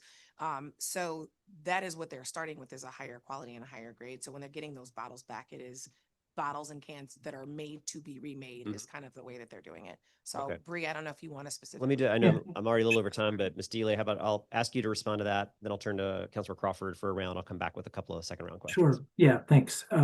So with regard to aluminum, there's no material difference between, the quality of material that comes through the different systems. The issue with PET, which is our other main package, we use virtually no glass in our industry. So PET is the other main issue for us. And there is a difference in terms of the amount of contamination when the material enters the system. That contamination can be cleaned up. It's just that you have a greater what we call yield loss in the process with curbside material. That said, one of the reasons that we have supported EPR and one of the things we have focused on a lot with EPR programs is improving the quality of the MRFs, of the processing facilities. If you have not invested, in many jurisdictions and companies have not kept up with investments in MRFs to be able to pull really high quality curbside material through. If you do that, if you've invested in optical sorting and you have robots on your line that are pulling PET bottles off, you're getting very high quality bales. And there are MRFs out there that are producing bales very close to the quality of deposit bales. But there's also a cost trade-off here. You know, if you're talking about a system that costs 4 or 5 times as much to get that incremental change in quality, is that really worth it as a trade-off? And I think for our companies, in a lot of cases, it's not. We want to keep the deposit systems we have working well, but you know, a lot has changed since we passed the last one in 2002 in Hawaii. And we really want to, you know, keep the focus on the most efficient way so that we're not raising the cost of the system. You know, this is going to be a really expensive system borne by a relatively small number of wholesalers and distributors, not big companies off somewhere. They're local wholesalers and distributors. They're going to pay those costs, and those costs will not vaporize out into space between them and the consumer. Okay. All right. Thank you. I know over time, so let me turn to Councilor Crawford. I'll come back with some second round questions. Thank you, Chairperson Allen. And again, good afternoon to everyone. Ms. Harvey, you have been very consistent about the challenges that you expect the district to face if we move forward with a bottle bill program and other states around us, Maryland and Virginia, do not have a comparable one in place. So one of the questions I want to ask you first is, do you anticipate that there will be changes in distribution patterns or consumer purchasing behavior if the district adopts a program before Maryland or Virginia? We do. Bree could probably speak to this more significantly than I can, but I can tell you when there's not a. Can you pull your mic forward? I can. Thank you. I can do that too. But when your bordering states don't have bottle deposit laws, what you're seeing is folks are, especially where we have such a transient area, kind of in Maryland, Delaware, Maryland, DC, and Virginia, folks are their grocery carts at the point of sale. If they're purchasing beverages that would be captured in this legislation, they will be cheaper at point of sale. And now you have to go back and get your deposit and your refund. But for folks who are navigating high costs and increasing cost of living, they could take their entire grocery cart across the line. So that would be my initial answer to that. So Bree, I would love to give you an opportunity to answer as well. Yeah, we certainly see that, you know, in multiple jurisdictions. We see people do that. We've seen it with the effect from beverage taxes. Philadelphia was the most recent one that was studied really closely, where we saw significant out-migration of customers into the surrounding communities outside the city of Philadelphia when they implemented a beverage tax, and increases in sales outside. But the implication in that case is not that you create a potential liability. With a deposit, you do. You know, someone goes out and buys a container and then brings it back. You're not talking a 10-cent differential in the price. You're talking a 20-cent differential, because you can not only save the 10 by buying in Maryland, you get 10 back when you redeem it in the district. So 20 cents on a container, $4.80, you know, on a case of beverages is pretty darn dramatic and a pretty strong incentive. Anyone who is not supplying their small store or pizza shop with containers from outside is going to do that. And just an anecdote, it's interesting, you earlier, Representative Sheldon from Maine was going to testify. I've done a lot of work in Maine because of my responsibilities running a beverage co-op there that manages most of the redemptions in the state. We've done multiple studies up there with sales data and with returns data. And for Vermont, which has fewer people than DC does, spread over like 9,000 square miles. In Vermont, the state, our redemption system, our recycling system, and our disposal system manages 20% more containers than are sold in the state. So I know how many containers are sold subject to deposit in Vermont, but our system manages 120% of what's. That's Vermont, where the biggest border town is like White River Junction, New Hampshire. Put that in DC, you know, where there's 5.8 million people in the metro area surrounding the district. The potential consequences are enormous and really unprecedented. Thank you. I also had some questions for the Vermont representative, but hopefully we can follow up in writing. I also saw in the committee print that there is a new tiered fee structure that exempts distributors selling fewer than 2 million containers annually from registration fees. Ms. Harvey or Bree, from your perspective, does this meaningfully reduce the burden on smaller distributors, or are there still significant costs that remain outside of the registration fee? And I would say there was some testimony earlier today regarding some concerns that kind of linger, I think, from smaller distributors, but I don't want to speak for them. But I will pause, given Bree's expertise around the country and working in this space, to see if she has any additional Yeah, elements to add. again, I would just throw out there that, so you have to realize that there's a whole package of costs that the distributors and wholesalers face. The largest, of course, the elephant in the room is the handling fee, which is 4 cents and set to go up to 5 cents in a certain number of years. I forget how many. That's really what you care about. There's also pickup and processing costs. It costs to send trucks around to all those locations to pick stuff up, and it has to go into a warehouse. It has to be processed, it has to be marketed. Yes, you're going to get a penny back on average across the board for that material, but those are not going to cover those collection and processing costs. And they're certainly not going to cover the handling fee. And so the registration fee, which as I recall is capped at like a penny and a quarter, is really just like one piece of a much larger. I think you're looking at outlays of 6, 7, even 8 cents in some cases per container, in addition to the refund value. So to be exempt from, a penny of a 7 or 8 cent fee, it's like, well, thanks, but I'm still getting clobbered here. And something's going to have to happen with that expense. And I can tell you, I see invoices that go from wholesalers to retailers and from wholesalers to restaurants.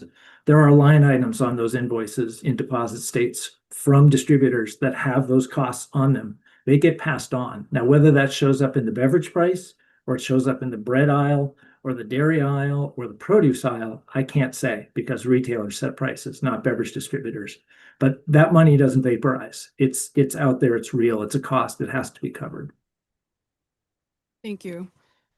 We'll probably have to pick this up in my second round, but I do want to put the question on the table.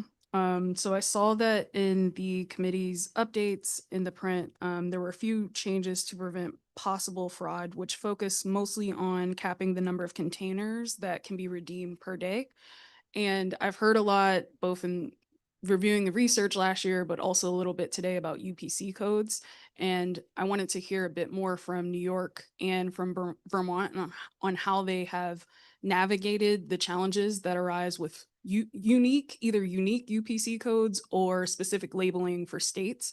I'm often thinking about how porous our borders are, and I still can't wrap my head around how this is expected to work in the updated print, but just in the program overall. So if you have any initial thoughts, I know I only have a minute and a half to share on this, that would be helpful. Bree, do you want to take the Yeah, I'm UPC? happy to weigh in on it. Let me lay a couple things out. One of the most important things to understand, the reason that it's voluntary in this bill is because it has been struck down. Mandating state-specific UPC codes has been struck down in 2 federal courts, in the Southern District of New York and in the Michigan Federal District. Both states attempted legislation, passed legislation that required some kind of unique indicator on the container that it was only to be sold in that state. And those 2 federal courts struck that down. That is no longer seen as a viable option. From a practical perspective, earlier you heard the conversation from the local brewer who talked about the impracticality of dual inventories. And let me just put it from the perspective of a manufacturer, somebody who makes, I don't know, Canada Dry Ginger Ale. If I'm making Canada Dry Ginger Ale and I want to make a DC coded Canada Dry Ginger Ale bottle, I'm going to put a UPC code on that. It's going to be manufactured in some facility. But then I'm the manufacturer. I don't control how that bottle gets to market. I may have a bottler who sells it, but I may also sell it to Cisco and to a bunch of wholesalers and to a bunch of retail and restaurant supply companies. They're all going to use different networks. They have warehouses in West Virginia and Maryland and Delaware. Some of that comes into DC, some of it doesn't. How do I know how many DC UPC coded bottles to send to each one of those distributors so that the right number ends up in DC over the course of a 12-month period? That is absolutely impossible to execute. And that's what you heard from the wholesaler earlier, the brewer earlier, and multiply that by 4,000, 5,000, 6,000 SKUs that are sold in the beverage aisles, let alone all the beer brands and wine and liquor brands. It is a logistical nightmare beyond what I think anybody can imagine implementing. Thank you. Thanks. Ms. Deal, I'm gonna come back. I'll pick up where Councilor Crawford was on some of the fraud conversations, because to me that is a real issue that we are trying to wrestle with this legislation. So you would talk about Vermont, and so one of the things I think when you testified for the Vermont legislation recently, you talked about I think 32 million containers were the fraud in Vermont. Yeah, that's the 15-20% number that I referenced before. Okay, is that per year or is that Yep. over a period of time? That's per year. Okay, all right. That's on a base of about 240 million deposit containers sold, if I remember right. Got it. Okay, thank you. Uh-huh. So one of the ways that we're trying to get at this in the legislation that you saw is to cap the number Mhm. of containers at 250, and then also to give the ability for that redemption site to ask for an ID, be able to see that. I think that's stronger than what we see in other states and jurisdictions. So I guess one, do you think that is stronger than what we've seen in other jurisdictions in terms of being able to cap daily and IDs? And then why do you believe you? Well, I don't want to put words in your mouth. Why do you think that might or might not work? Okay, so in terms of the number, there are several states that do have numbers, caps on the number of returns. None is as low as 250. I think you will find from many of the charitable and other type groups that typically support deposits, that they're going to say that's not high enough. And of course, you have your out there by you can supply your information and you can return, more than 250 if you supply information. I think 250 is a pretty low number. That's not very many. I could probably go to 2 refuse bins on Capitol Mall and come up with 250 containers on a busy tourist day. But that is going to limit a lot what's going to happen. But that doesn't mean that there is going to be still a lot of traffic. And remember, the key thing here is when you're talking about redemption fraud, the way we've defined it, you've got a numerator and a denominator of the redemption rate.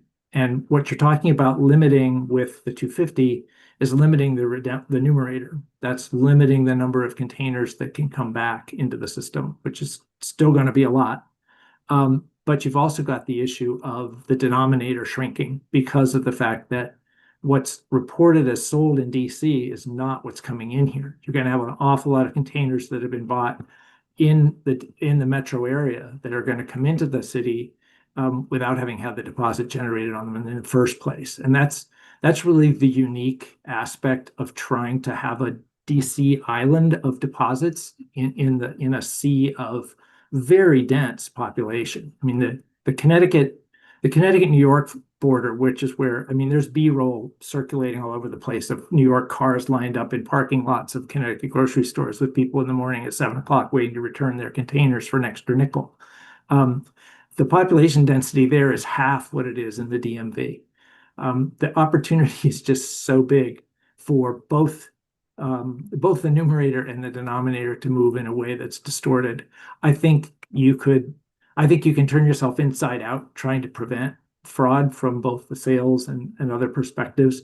I just don't think you can overcome the very powerful incentive that the 10 cents a container is going to produce for various interests, legitimate and illegitimate. And where there's illegitimate interests involved, which there are in every deposit state, especially in metro areas, where there's a will, there's a way, and they will find a way to circumvent those systems. Okay. All right. Thank you. Ms. Nunn, I did want to make sure I came back to you because Ms. Shore talked about a different element to this. I want to make sure you got a chance to talk about either what you had seen in Maine and why you think that might be a useful strategy and tool here in the district. Yeah, so And if you wanted to respond to anything else, please feel free. thanks. Thanks for this opportunity. Yeah, so I went to high school in Michigan, so that's where I experienced the Michigan bottle deposit. But having been back in the district for now, almost 30 years, I hadn't actively been involved in the process. So while on vacation, I made a point of We vacation in Maine every year. And I made a point of visiting the different processes. So we went to the grocery store, Hannaford's, and they have the clink bag drop system where you register, you get your label, you put it on your bag, you put it in the bins that are in the parking lot. You don't have to interact with anyone. You just come in, drop it off, and then it appears in your account later. But I also, what I had shared with Susan was I also this trip last week, I went to the Redemption Center. It's a very small place. There was only a handful of people there when I was there that morning. I went in, put my bottles in the machine, walked out to the counter, got my little receipt and redeemed it at the attached liquor store. It wasn't a huge space. It was relatively clean. And then on the way back, we stopped in Massachusetts, and I visited a Walmart there. They have the RVMs, and it was, right when you walk in the door before you got to the shopping cart area. It had a separate door. We just went in, put them in. It rejected any thing that wasn't supposed to be in. They had a separate container for just other recycled materials next to it so that those could be handled.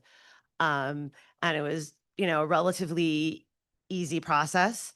And I think it was kind of really eye-opening how unburdened these communities that I visited seemed by the process. I didn't hear any complaints from any of the stores, the residents, people just, it was a way of life. Everyone figured out a way to make it work. There didn't seem to be any concerns around fraud. I went in, did my thing, came out. So I wanted to experience it firsthand because we're kind of talking in a bubble about DC, but I wanted to visit different jurisdictions and see how it operated in real time. So Yeah. Okay. That's helpful. And I think it's important to be able to see what that customer experience feels like as well. And my wife's originally from Long Island. She tells me all the time about how easy it was growing up in New York, and from a consumer perspective, from a customer, from a resident, and especially I think we heard Councilor Nadeau talk about this. For places where it's been in place for 2 decades, it's not, you don't even really think about it. There's a lot of people, it becomes part of what they do in their routine, in their household. And I'll just add, we were there over the holiday weekend, so there's lots of beverages being consumed. And I noted that the house next to the house where we were staying, they didn't redeem their thing. They just put them out in a plastic container, like a blue plastic container, for anybody who wanted to redeem them could feel free to take them. But Yeah. Got it. All right. Thank you very much. Councilor Crawford, any questions for a second round? Just a couple. My first question is to Bree, picking back up on the UPC and fraud issues. If this bill were to move forward as is, I heard you already say to Chairperson Allen that you would consider changing the cap on the containers. You thought it was too low. Are there any other alternatives that we could include in the bill around fraud? I guess I wouldn't say that I thought. I would say I would just remark that the 250 is very low compared to what other jurisdictions do. And I think that you would find pushback from canners and others who want to sort of redeem containers as a business, that's going to be very difficult for them to do that at that level. But no, like I said, look, there's an awful lot of smart people across the 90 million population in the 10 deposit states.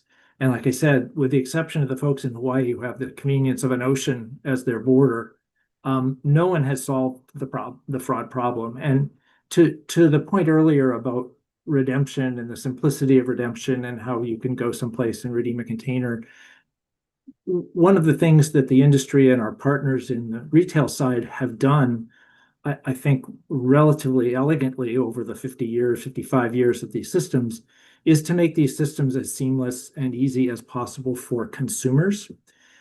You don't see the ugly as a consumer. You only see the ugly when you get behind the wall at the redemption center and you start to see what's in the bags, what's in the bins, what's in the cans, what goes on when the redemption center presents you a bag that they say has 320 cans in it and it only has 160. What happens on the dock at the redemption center where somebody is switching out bags for bags that were previously redeemed? The ugly gets hidden from consumers and it gets picked up in the financial implications of the systems. Those smart people have tried a lot of different things to control fraud. Looking at Maine, I manage the finances of a co-op in Maine. Our redemption rate in Southern Maine is 15 points higher than our redemption rate in Northern Maine. Northern Maine being essentially Bangor and up, Southern Maine being basically Portland and the coast. That's because of New Hampshire, and it's because that's where people live on the other side of the border. There is no doubt that border fraud exists. If you run across the southern tier of New York State, where there's basically not an awful lot of people, Binghamton being the biggest city, the redemption centers, the beer wholesalers and regional distributors along the southern tier also have well over 100% redemption rates, whereas the statewide average is just under 70. So it is a chronic problem. There's a financial incentive to try to prevent it, but it's really hard. It's a whack-a-mole situation, and it's a very difficult challenge. And I cannot think, there are no cities that have deposit. There is no analogy to what DC is attempting to do here. There was one city in the US, Columbia, Missouri, that had a city deposit system, and it repealed it in 2002 because it was untenable. It made no sense to maintain. And the population dynamics of Columbia, Missouri are an awful lot different than that of the DMV. So I'm just saying, well, I understand the objective here and the benefits potentially of reducing litter and improving recycling rates. I think you have to look at alternatives because you're not going to solve all those problems with a deposit. You're still going to have to run your skimmers. You're still going to have to sweep your streets. If you get rid of 10, 20, 30% of your litter, KAB says beverage containers are 5.6% of all litter. So, 80%, whatever your numbers are, if you count it by volume, yeah, that's going to be a really high number. But you're still going to have to incur a lot of those expenses. This just isn't the right way to tackle the problems comprehensively. Thank you, Bree. I think my last question is more of a comment. At the last hearing, we heard a lot from locations that would serve as redemption facilities, which are now called redemption centers, that they had concerns about effectively carrying large sums of deposit money on their balance sheets until containers are redeemed. And so I did see that the committee revised the bill to include reconciliation within 30 days. And I just would be interested either at today's hearing or in follow-up conversations, whether this adequately addresses cash flow or if concerns still remain about that piece on reconciliation. But thank you. All right, thank you very much. This has been a great panel, so thank you all very much. Appreciate it. All right, let me turn to our next and I think last panel. So I've got Jim Connolly, who is a board member with the AWS. Mike Smaha, and I hope I pronounced that correctly, VP of Government Relations with the Can Manufacturers Institute, and Brian Vickers, a consultant with the Glass Packaging Institute. And I think both Mr. Smaha and Vickers are joining us on Zoom. And Mr. Conley's here in person. All right, Mr. Conley, if you'll push the buttons, the red light comes on. You got it. When I'm actually here representing my day job, which is I'm a realtor with Long and Foster Real Estate. So I want to speak from a business perspective, in addition to being a board member on the Anacostia Watershed Society. But real estate is an enormous revenue generator, economic driver for the district and for the whole country, really. In the district, when we have, I work in residential real estate. There's also the commercial side, but with residential real estate, when homes transact, when you have buyers and sellers, they have to pay transfer and recordation taxes. And in the district, that averages about $500 million a year. And then if you add the homeowners property insurance tax that they pay each year, that's about 2.2 billion just for the residential side. So that's like $2.7 billion just from residential real estate. When you add, that's between 10 to 13.5% of the district's total annual tax revenue. If you add the commercial side, which I don't do, but that is a big driver in the district, that increases the total tax revenue for the city to 25 to 30%. So it's a significant amount of money. And the reason I bring it up and why it's relevant to this bottle bill or well, I'm going to call it the bottle bill, is because, I deal a lot with people who are looking to buy homes and to sell homes. And it's a very psychological process. When people come into a neighborhood and they see trash on the streets, bottles and cans lying in the gutter, if it's in the rivers and streams, that creates a very negative psychological, it's almost a subconscious impact on them. They might not realize it. They say, I don't know why I don't like this neighborhood as much, even if it has the same kind of houses that we just looked at in another neighborhood where it didn't have a lot of trash, but it's there. And that's a big driver for what makes people decide whether they want to live in that community or not. And trash is really a psychological toxin. It's a huge impact on the whole psyche of a community. It lowers self-esteem. It brings property values down. If you take it a step further, you probably have all heard of the broken window theory, where if you have a building with a broken window, that kind of gives people so subtle psychological permission to start committing larger crimes. And trash is a part of that. If you see trash on the ground, people say, oh, it's okay to throw stuff down. They do. And then it just becomes more accepted. And then crime increases, and it's just this spiraling effect where it tends to really decrease the quality of life in our communities. So I think that's important for my business because that helps to drive people away from neighborhoods. There's, it helps decrease property values. It just brings down community self-esteem. And the whole real estate industry is trying to get people to move into neighborhoods, to have sales where, they can make money on the investment that they have. People can buy a home, start a family, et cetera. So that's a very huge part of the reason why I support this bill, because it's all about creating good quality of life in our communities, and particularly for my business in real estate. The other thing is, I think it's a great opportunity. It's worth money. There's a bottle or a can on the street is money sitting there. Somebody's going to pick it up and redeem it. Might not be you, might not be someone else, but somebody will pick it up. So it incentivizes our citizenry to engage in keeping our city clean and keeping our communities desirable and worth, wanting to invest in. It also helps our rivers. And I'm speaking now from my position with Anacostia Watershed Society, because every storm drain on the city street is connected to the nearest stream. So when we have a rainstorm, it's like a broom. It pushes everything into that storm drain. It goes from through a pipe directly into the water.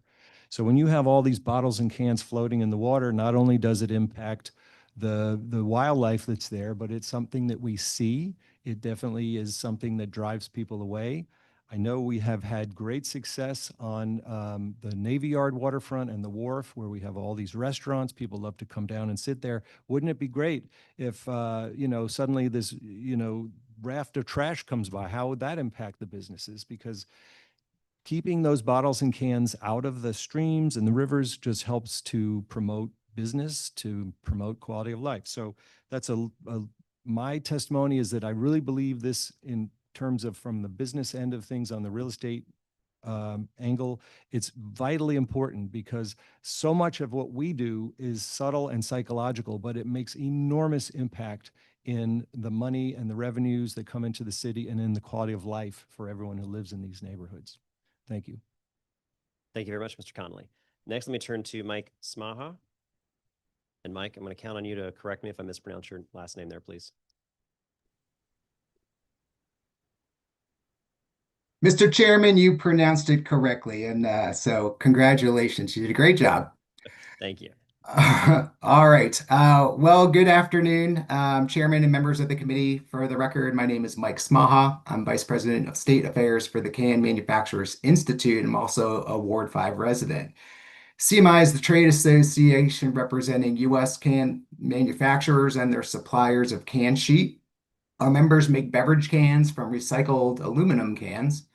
So I want to thank the committee's interest in this issue. CMI supports the policy of recycling refunds for beverage containers, and I will be submitting comments on ways to improve the legislation and to address some of the concerns raised by key stakeholders. Some of those suggestions include a phased-in approach to the increase for the deposit from 5 to 10 cents. Beginning at 5 cents eases consumers into a redemption behavior change and avoids a sudden price increase shock. And keeping that deposit value at 5 cents for the first 3 years and then automatically increasing it to 10 cents starting in year 4 might just make sense in terms of easing convenience and addressing affordability issues. Beverage container labeling.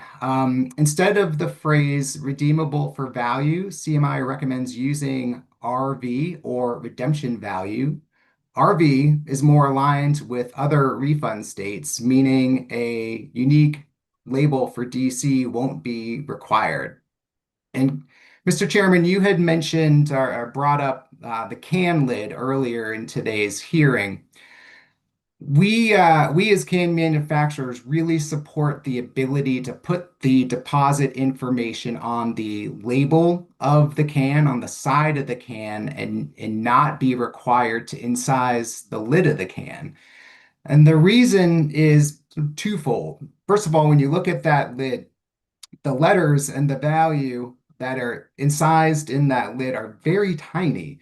Second, due to light weighting of the can, the lid itself is pretty thin. So it makes it more difficult to incise that can in a deeper rate and just makes it a little more difficult for consumers to see or read that information on the lid. The requirement of 75% of unredeemed deposits going to DE or DOEE is too high. CMI recommends providing all of the unredeemed deposits back to the organization, but with guardrails and requirements that those funds go back into the program for the following purposes. For instance, covering DOEE's outstanding costs of overseeing and administering the program, consumer education about the program and how to participate, provide more consumer access to redemption options, financial incentives that encourage retailer participation, program and redemption center audits to identify and prevent program fraud, and any additional activities that can increase program efficiency and address fraud, but also provide more ease and access for consumers to participate in the program. I think would be important ways for that the organization can invest in the program. Regarding fraud prevention, CMI is pleased to see Section 149 addressing fraud through daily limits on the number of containers that can be redeemed in one day, and additional reporting requirements for any entity redeeming more than 250 containers. An audit schedule established by the DOEE is also essential, but at the end of the day, it's up to the district to enforce the law. Recycling refunds bring obvious environmental benefits and reduce litter to the district, but they're also smart domestic manufacturing policy. Strengthening aluminum recycling is crucial for our national security and the economy. The Departments of Energy and Defense deem aluminum as a critical and strategic material for the country. So recycling more aluminum is just the smart way to preserve these materials and reduce reliance on landfills. So with that, I'll defer the rest or yield the rest of my time back to the panel. And I want to thank you guys for the engagement and allowing us to speak today. All right, fantastic. Thank you very much. And then next, let me turn to Brian Vickers with the Glass Packaging Institute. Hi. Good afternoon, everyone. Really appreciate the opportunity to put in some comments here. We are still looking at some of the amendments and changes from the bill itself, and we'll have full comments submitted by the 23rd of July deadline.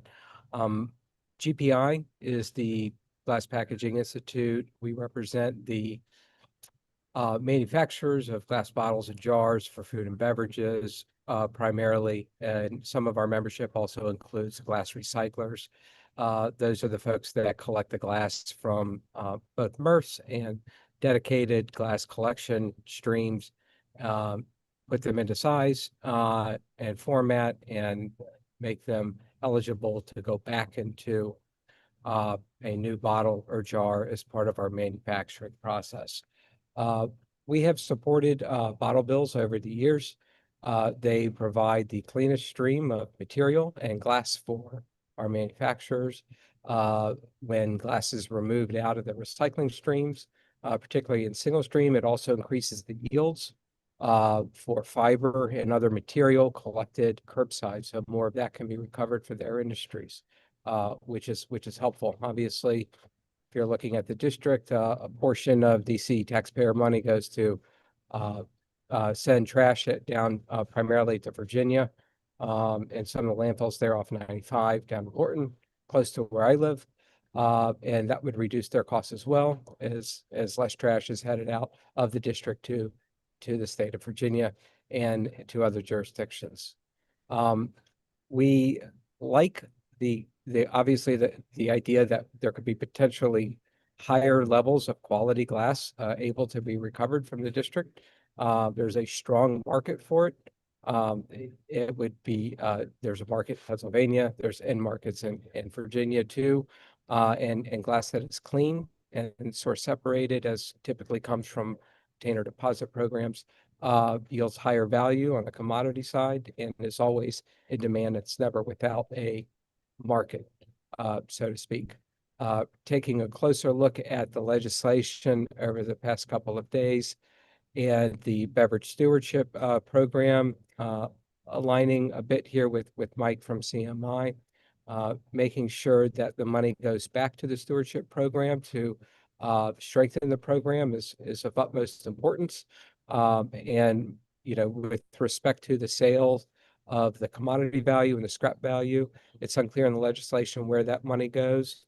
We look to see if there's a way to support the distributors and the deposit initiators financially through the program, and then the supporting infrastructure that would be required, obviously, for the bill in terms of redemption centers and other avenues for consumers to return the material. So, like I said, we're still going through it, but we obviously like the concept of recycling glass in a source separated, clean manner, which is found in the deposit programs, and look forward to working with the council and the committee moving forward. Thank you.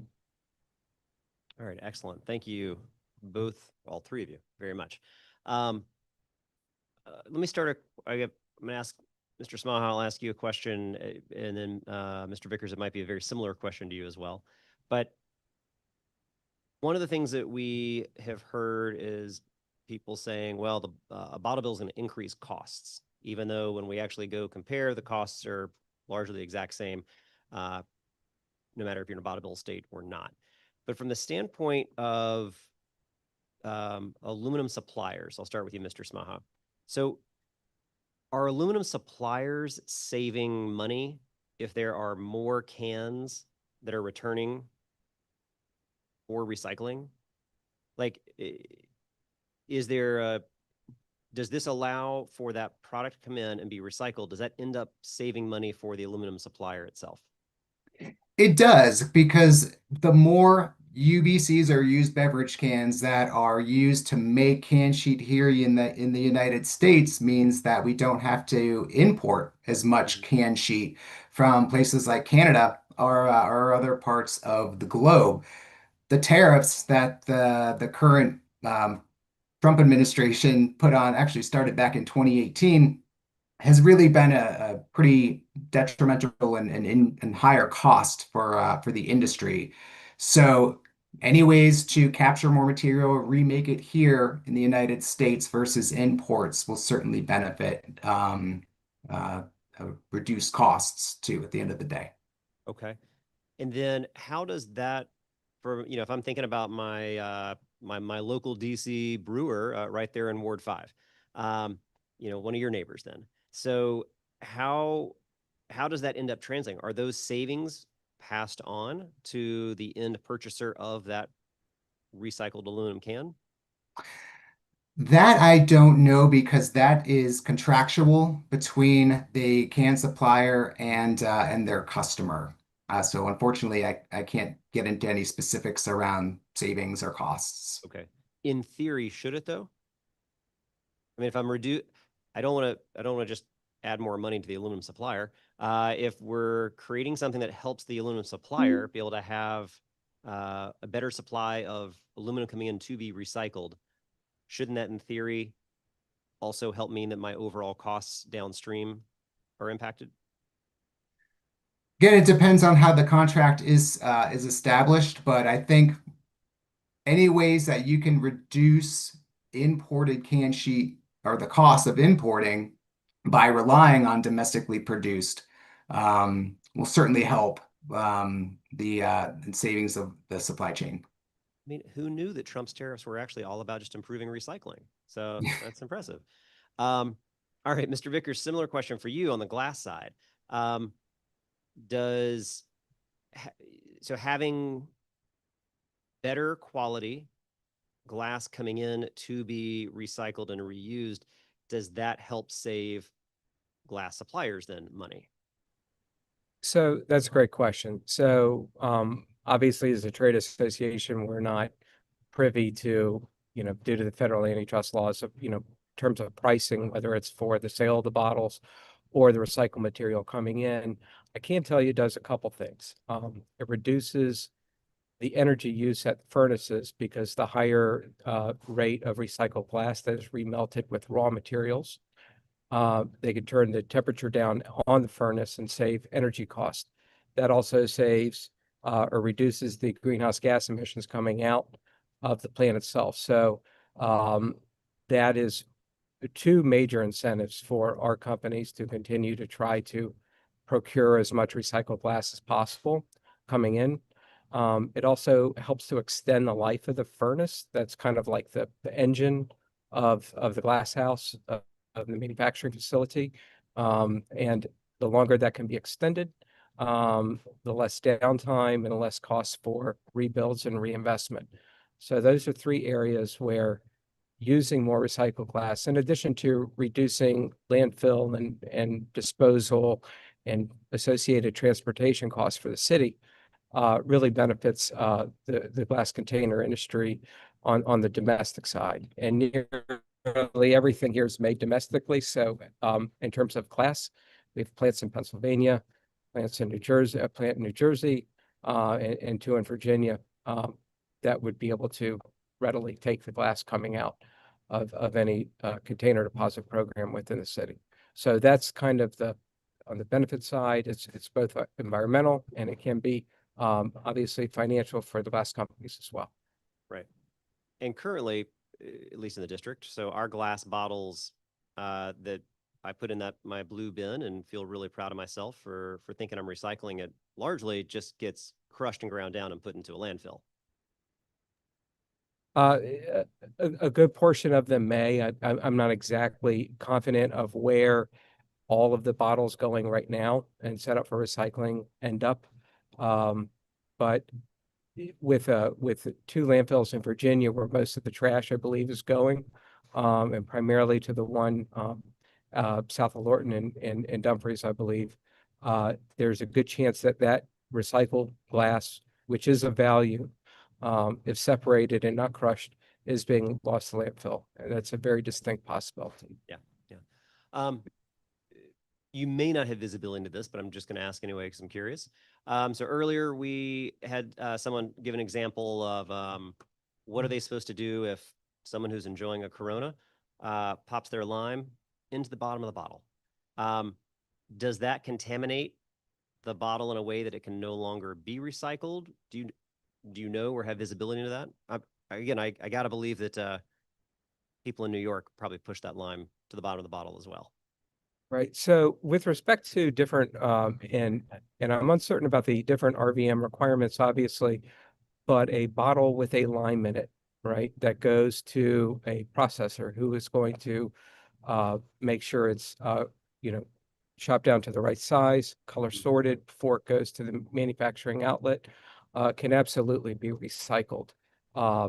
The lime itself, when the bottle is broken down before it goes through the processing cycle, could be removed, and that bottle could very easily go back into a new container.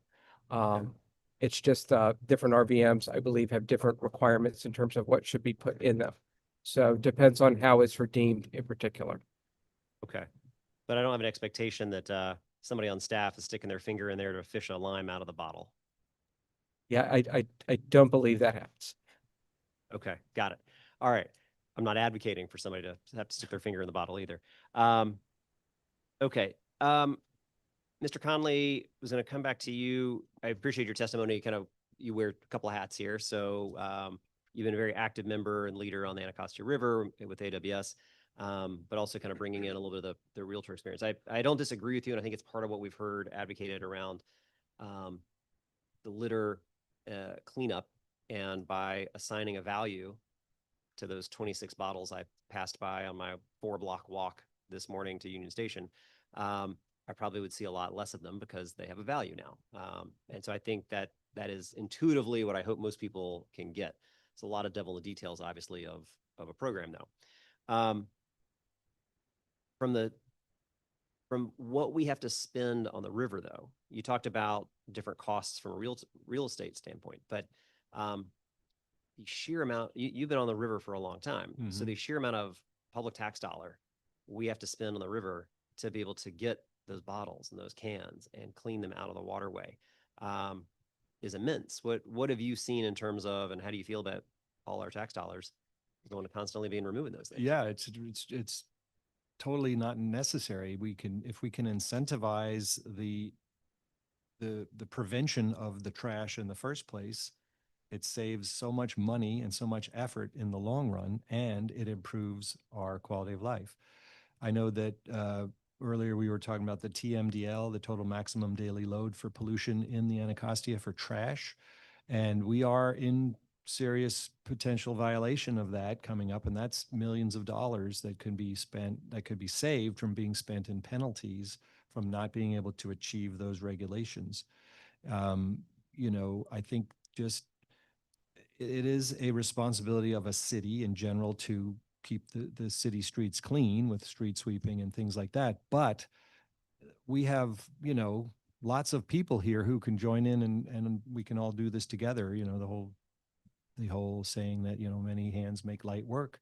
If we can incentivize it with this bottle bill, I think it's a great way to do it. It's worked in so many other states. It can work here. Yeah. Okay. Thank you. And then lastly, I looked down my notes and reminded myself I need to go back to Mr. Smaha on one thing. So I think actually for both you and Mr. Vickers, you're going to submit testimony with further recommendations to the committee, which I appreciate and look forward to getting that. I did want to note on the lid labeling, and thank you for kind of walking us through that a little bit.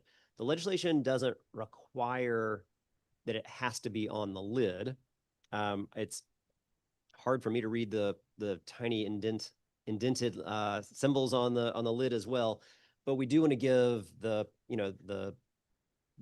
manufacturer the option, right? So if that's what they choose to do, I don't want to be micromanaging this to say you got to have the lid or you don't have the lid. And it sounded like from some of our brewers that we heard from, some of their varieties do, some don't. They could choose to put on the label. We have a whole process where they design labels, and it has all kinds of required language on it. So that's another way in which they design it. They brought up a good point, of course. I don't want to be in a position where I say the stock you've already purchased and procured, you have to now toss it out. So we do leave a fairly lengthy kind of on-ramp time to make sure that obviously they're able to go through that stock they have. They've got the transition time necessary. So if they do choose to do a labeling change versus the lid label, on the lid of the can, empower them to make the choice as to what works best for their product. But I appreciate you walking through that.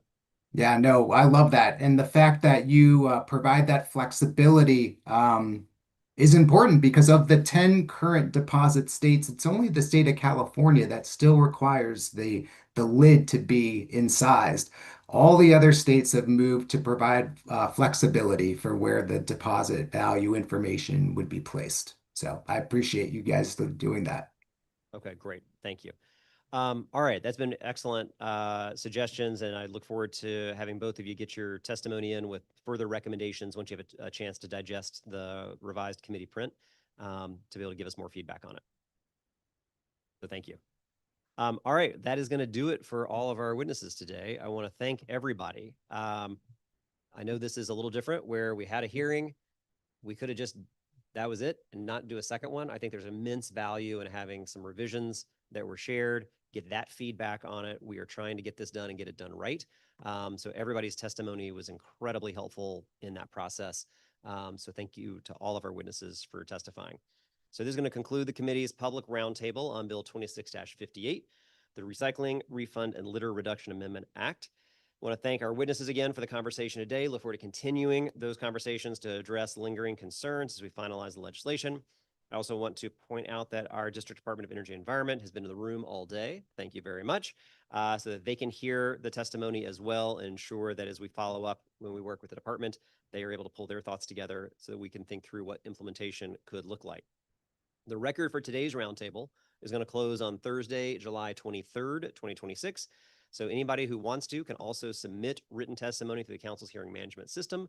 You can find that at lims.dccouncil.gov/hearings. Until then, the next meeting of the committee will be next Monday in room 500 for the public hearing on our legislation related to autonomous vehicles in the District of Columbia.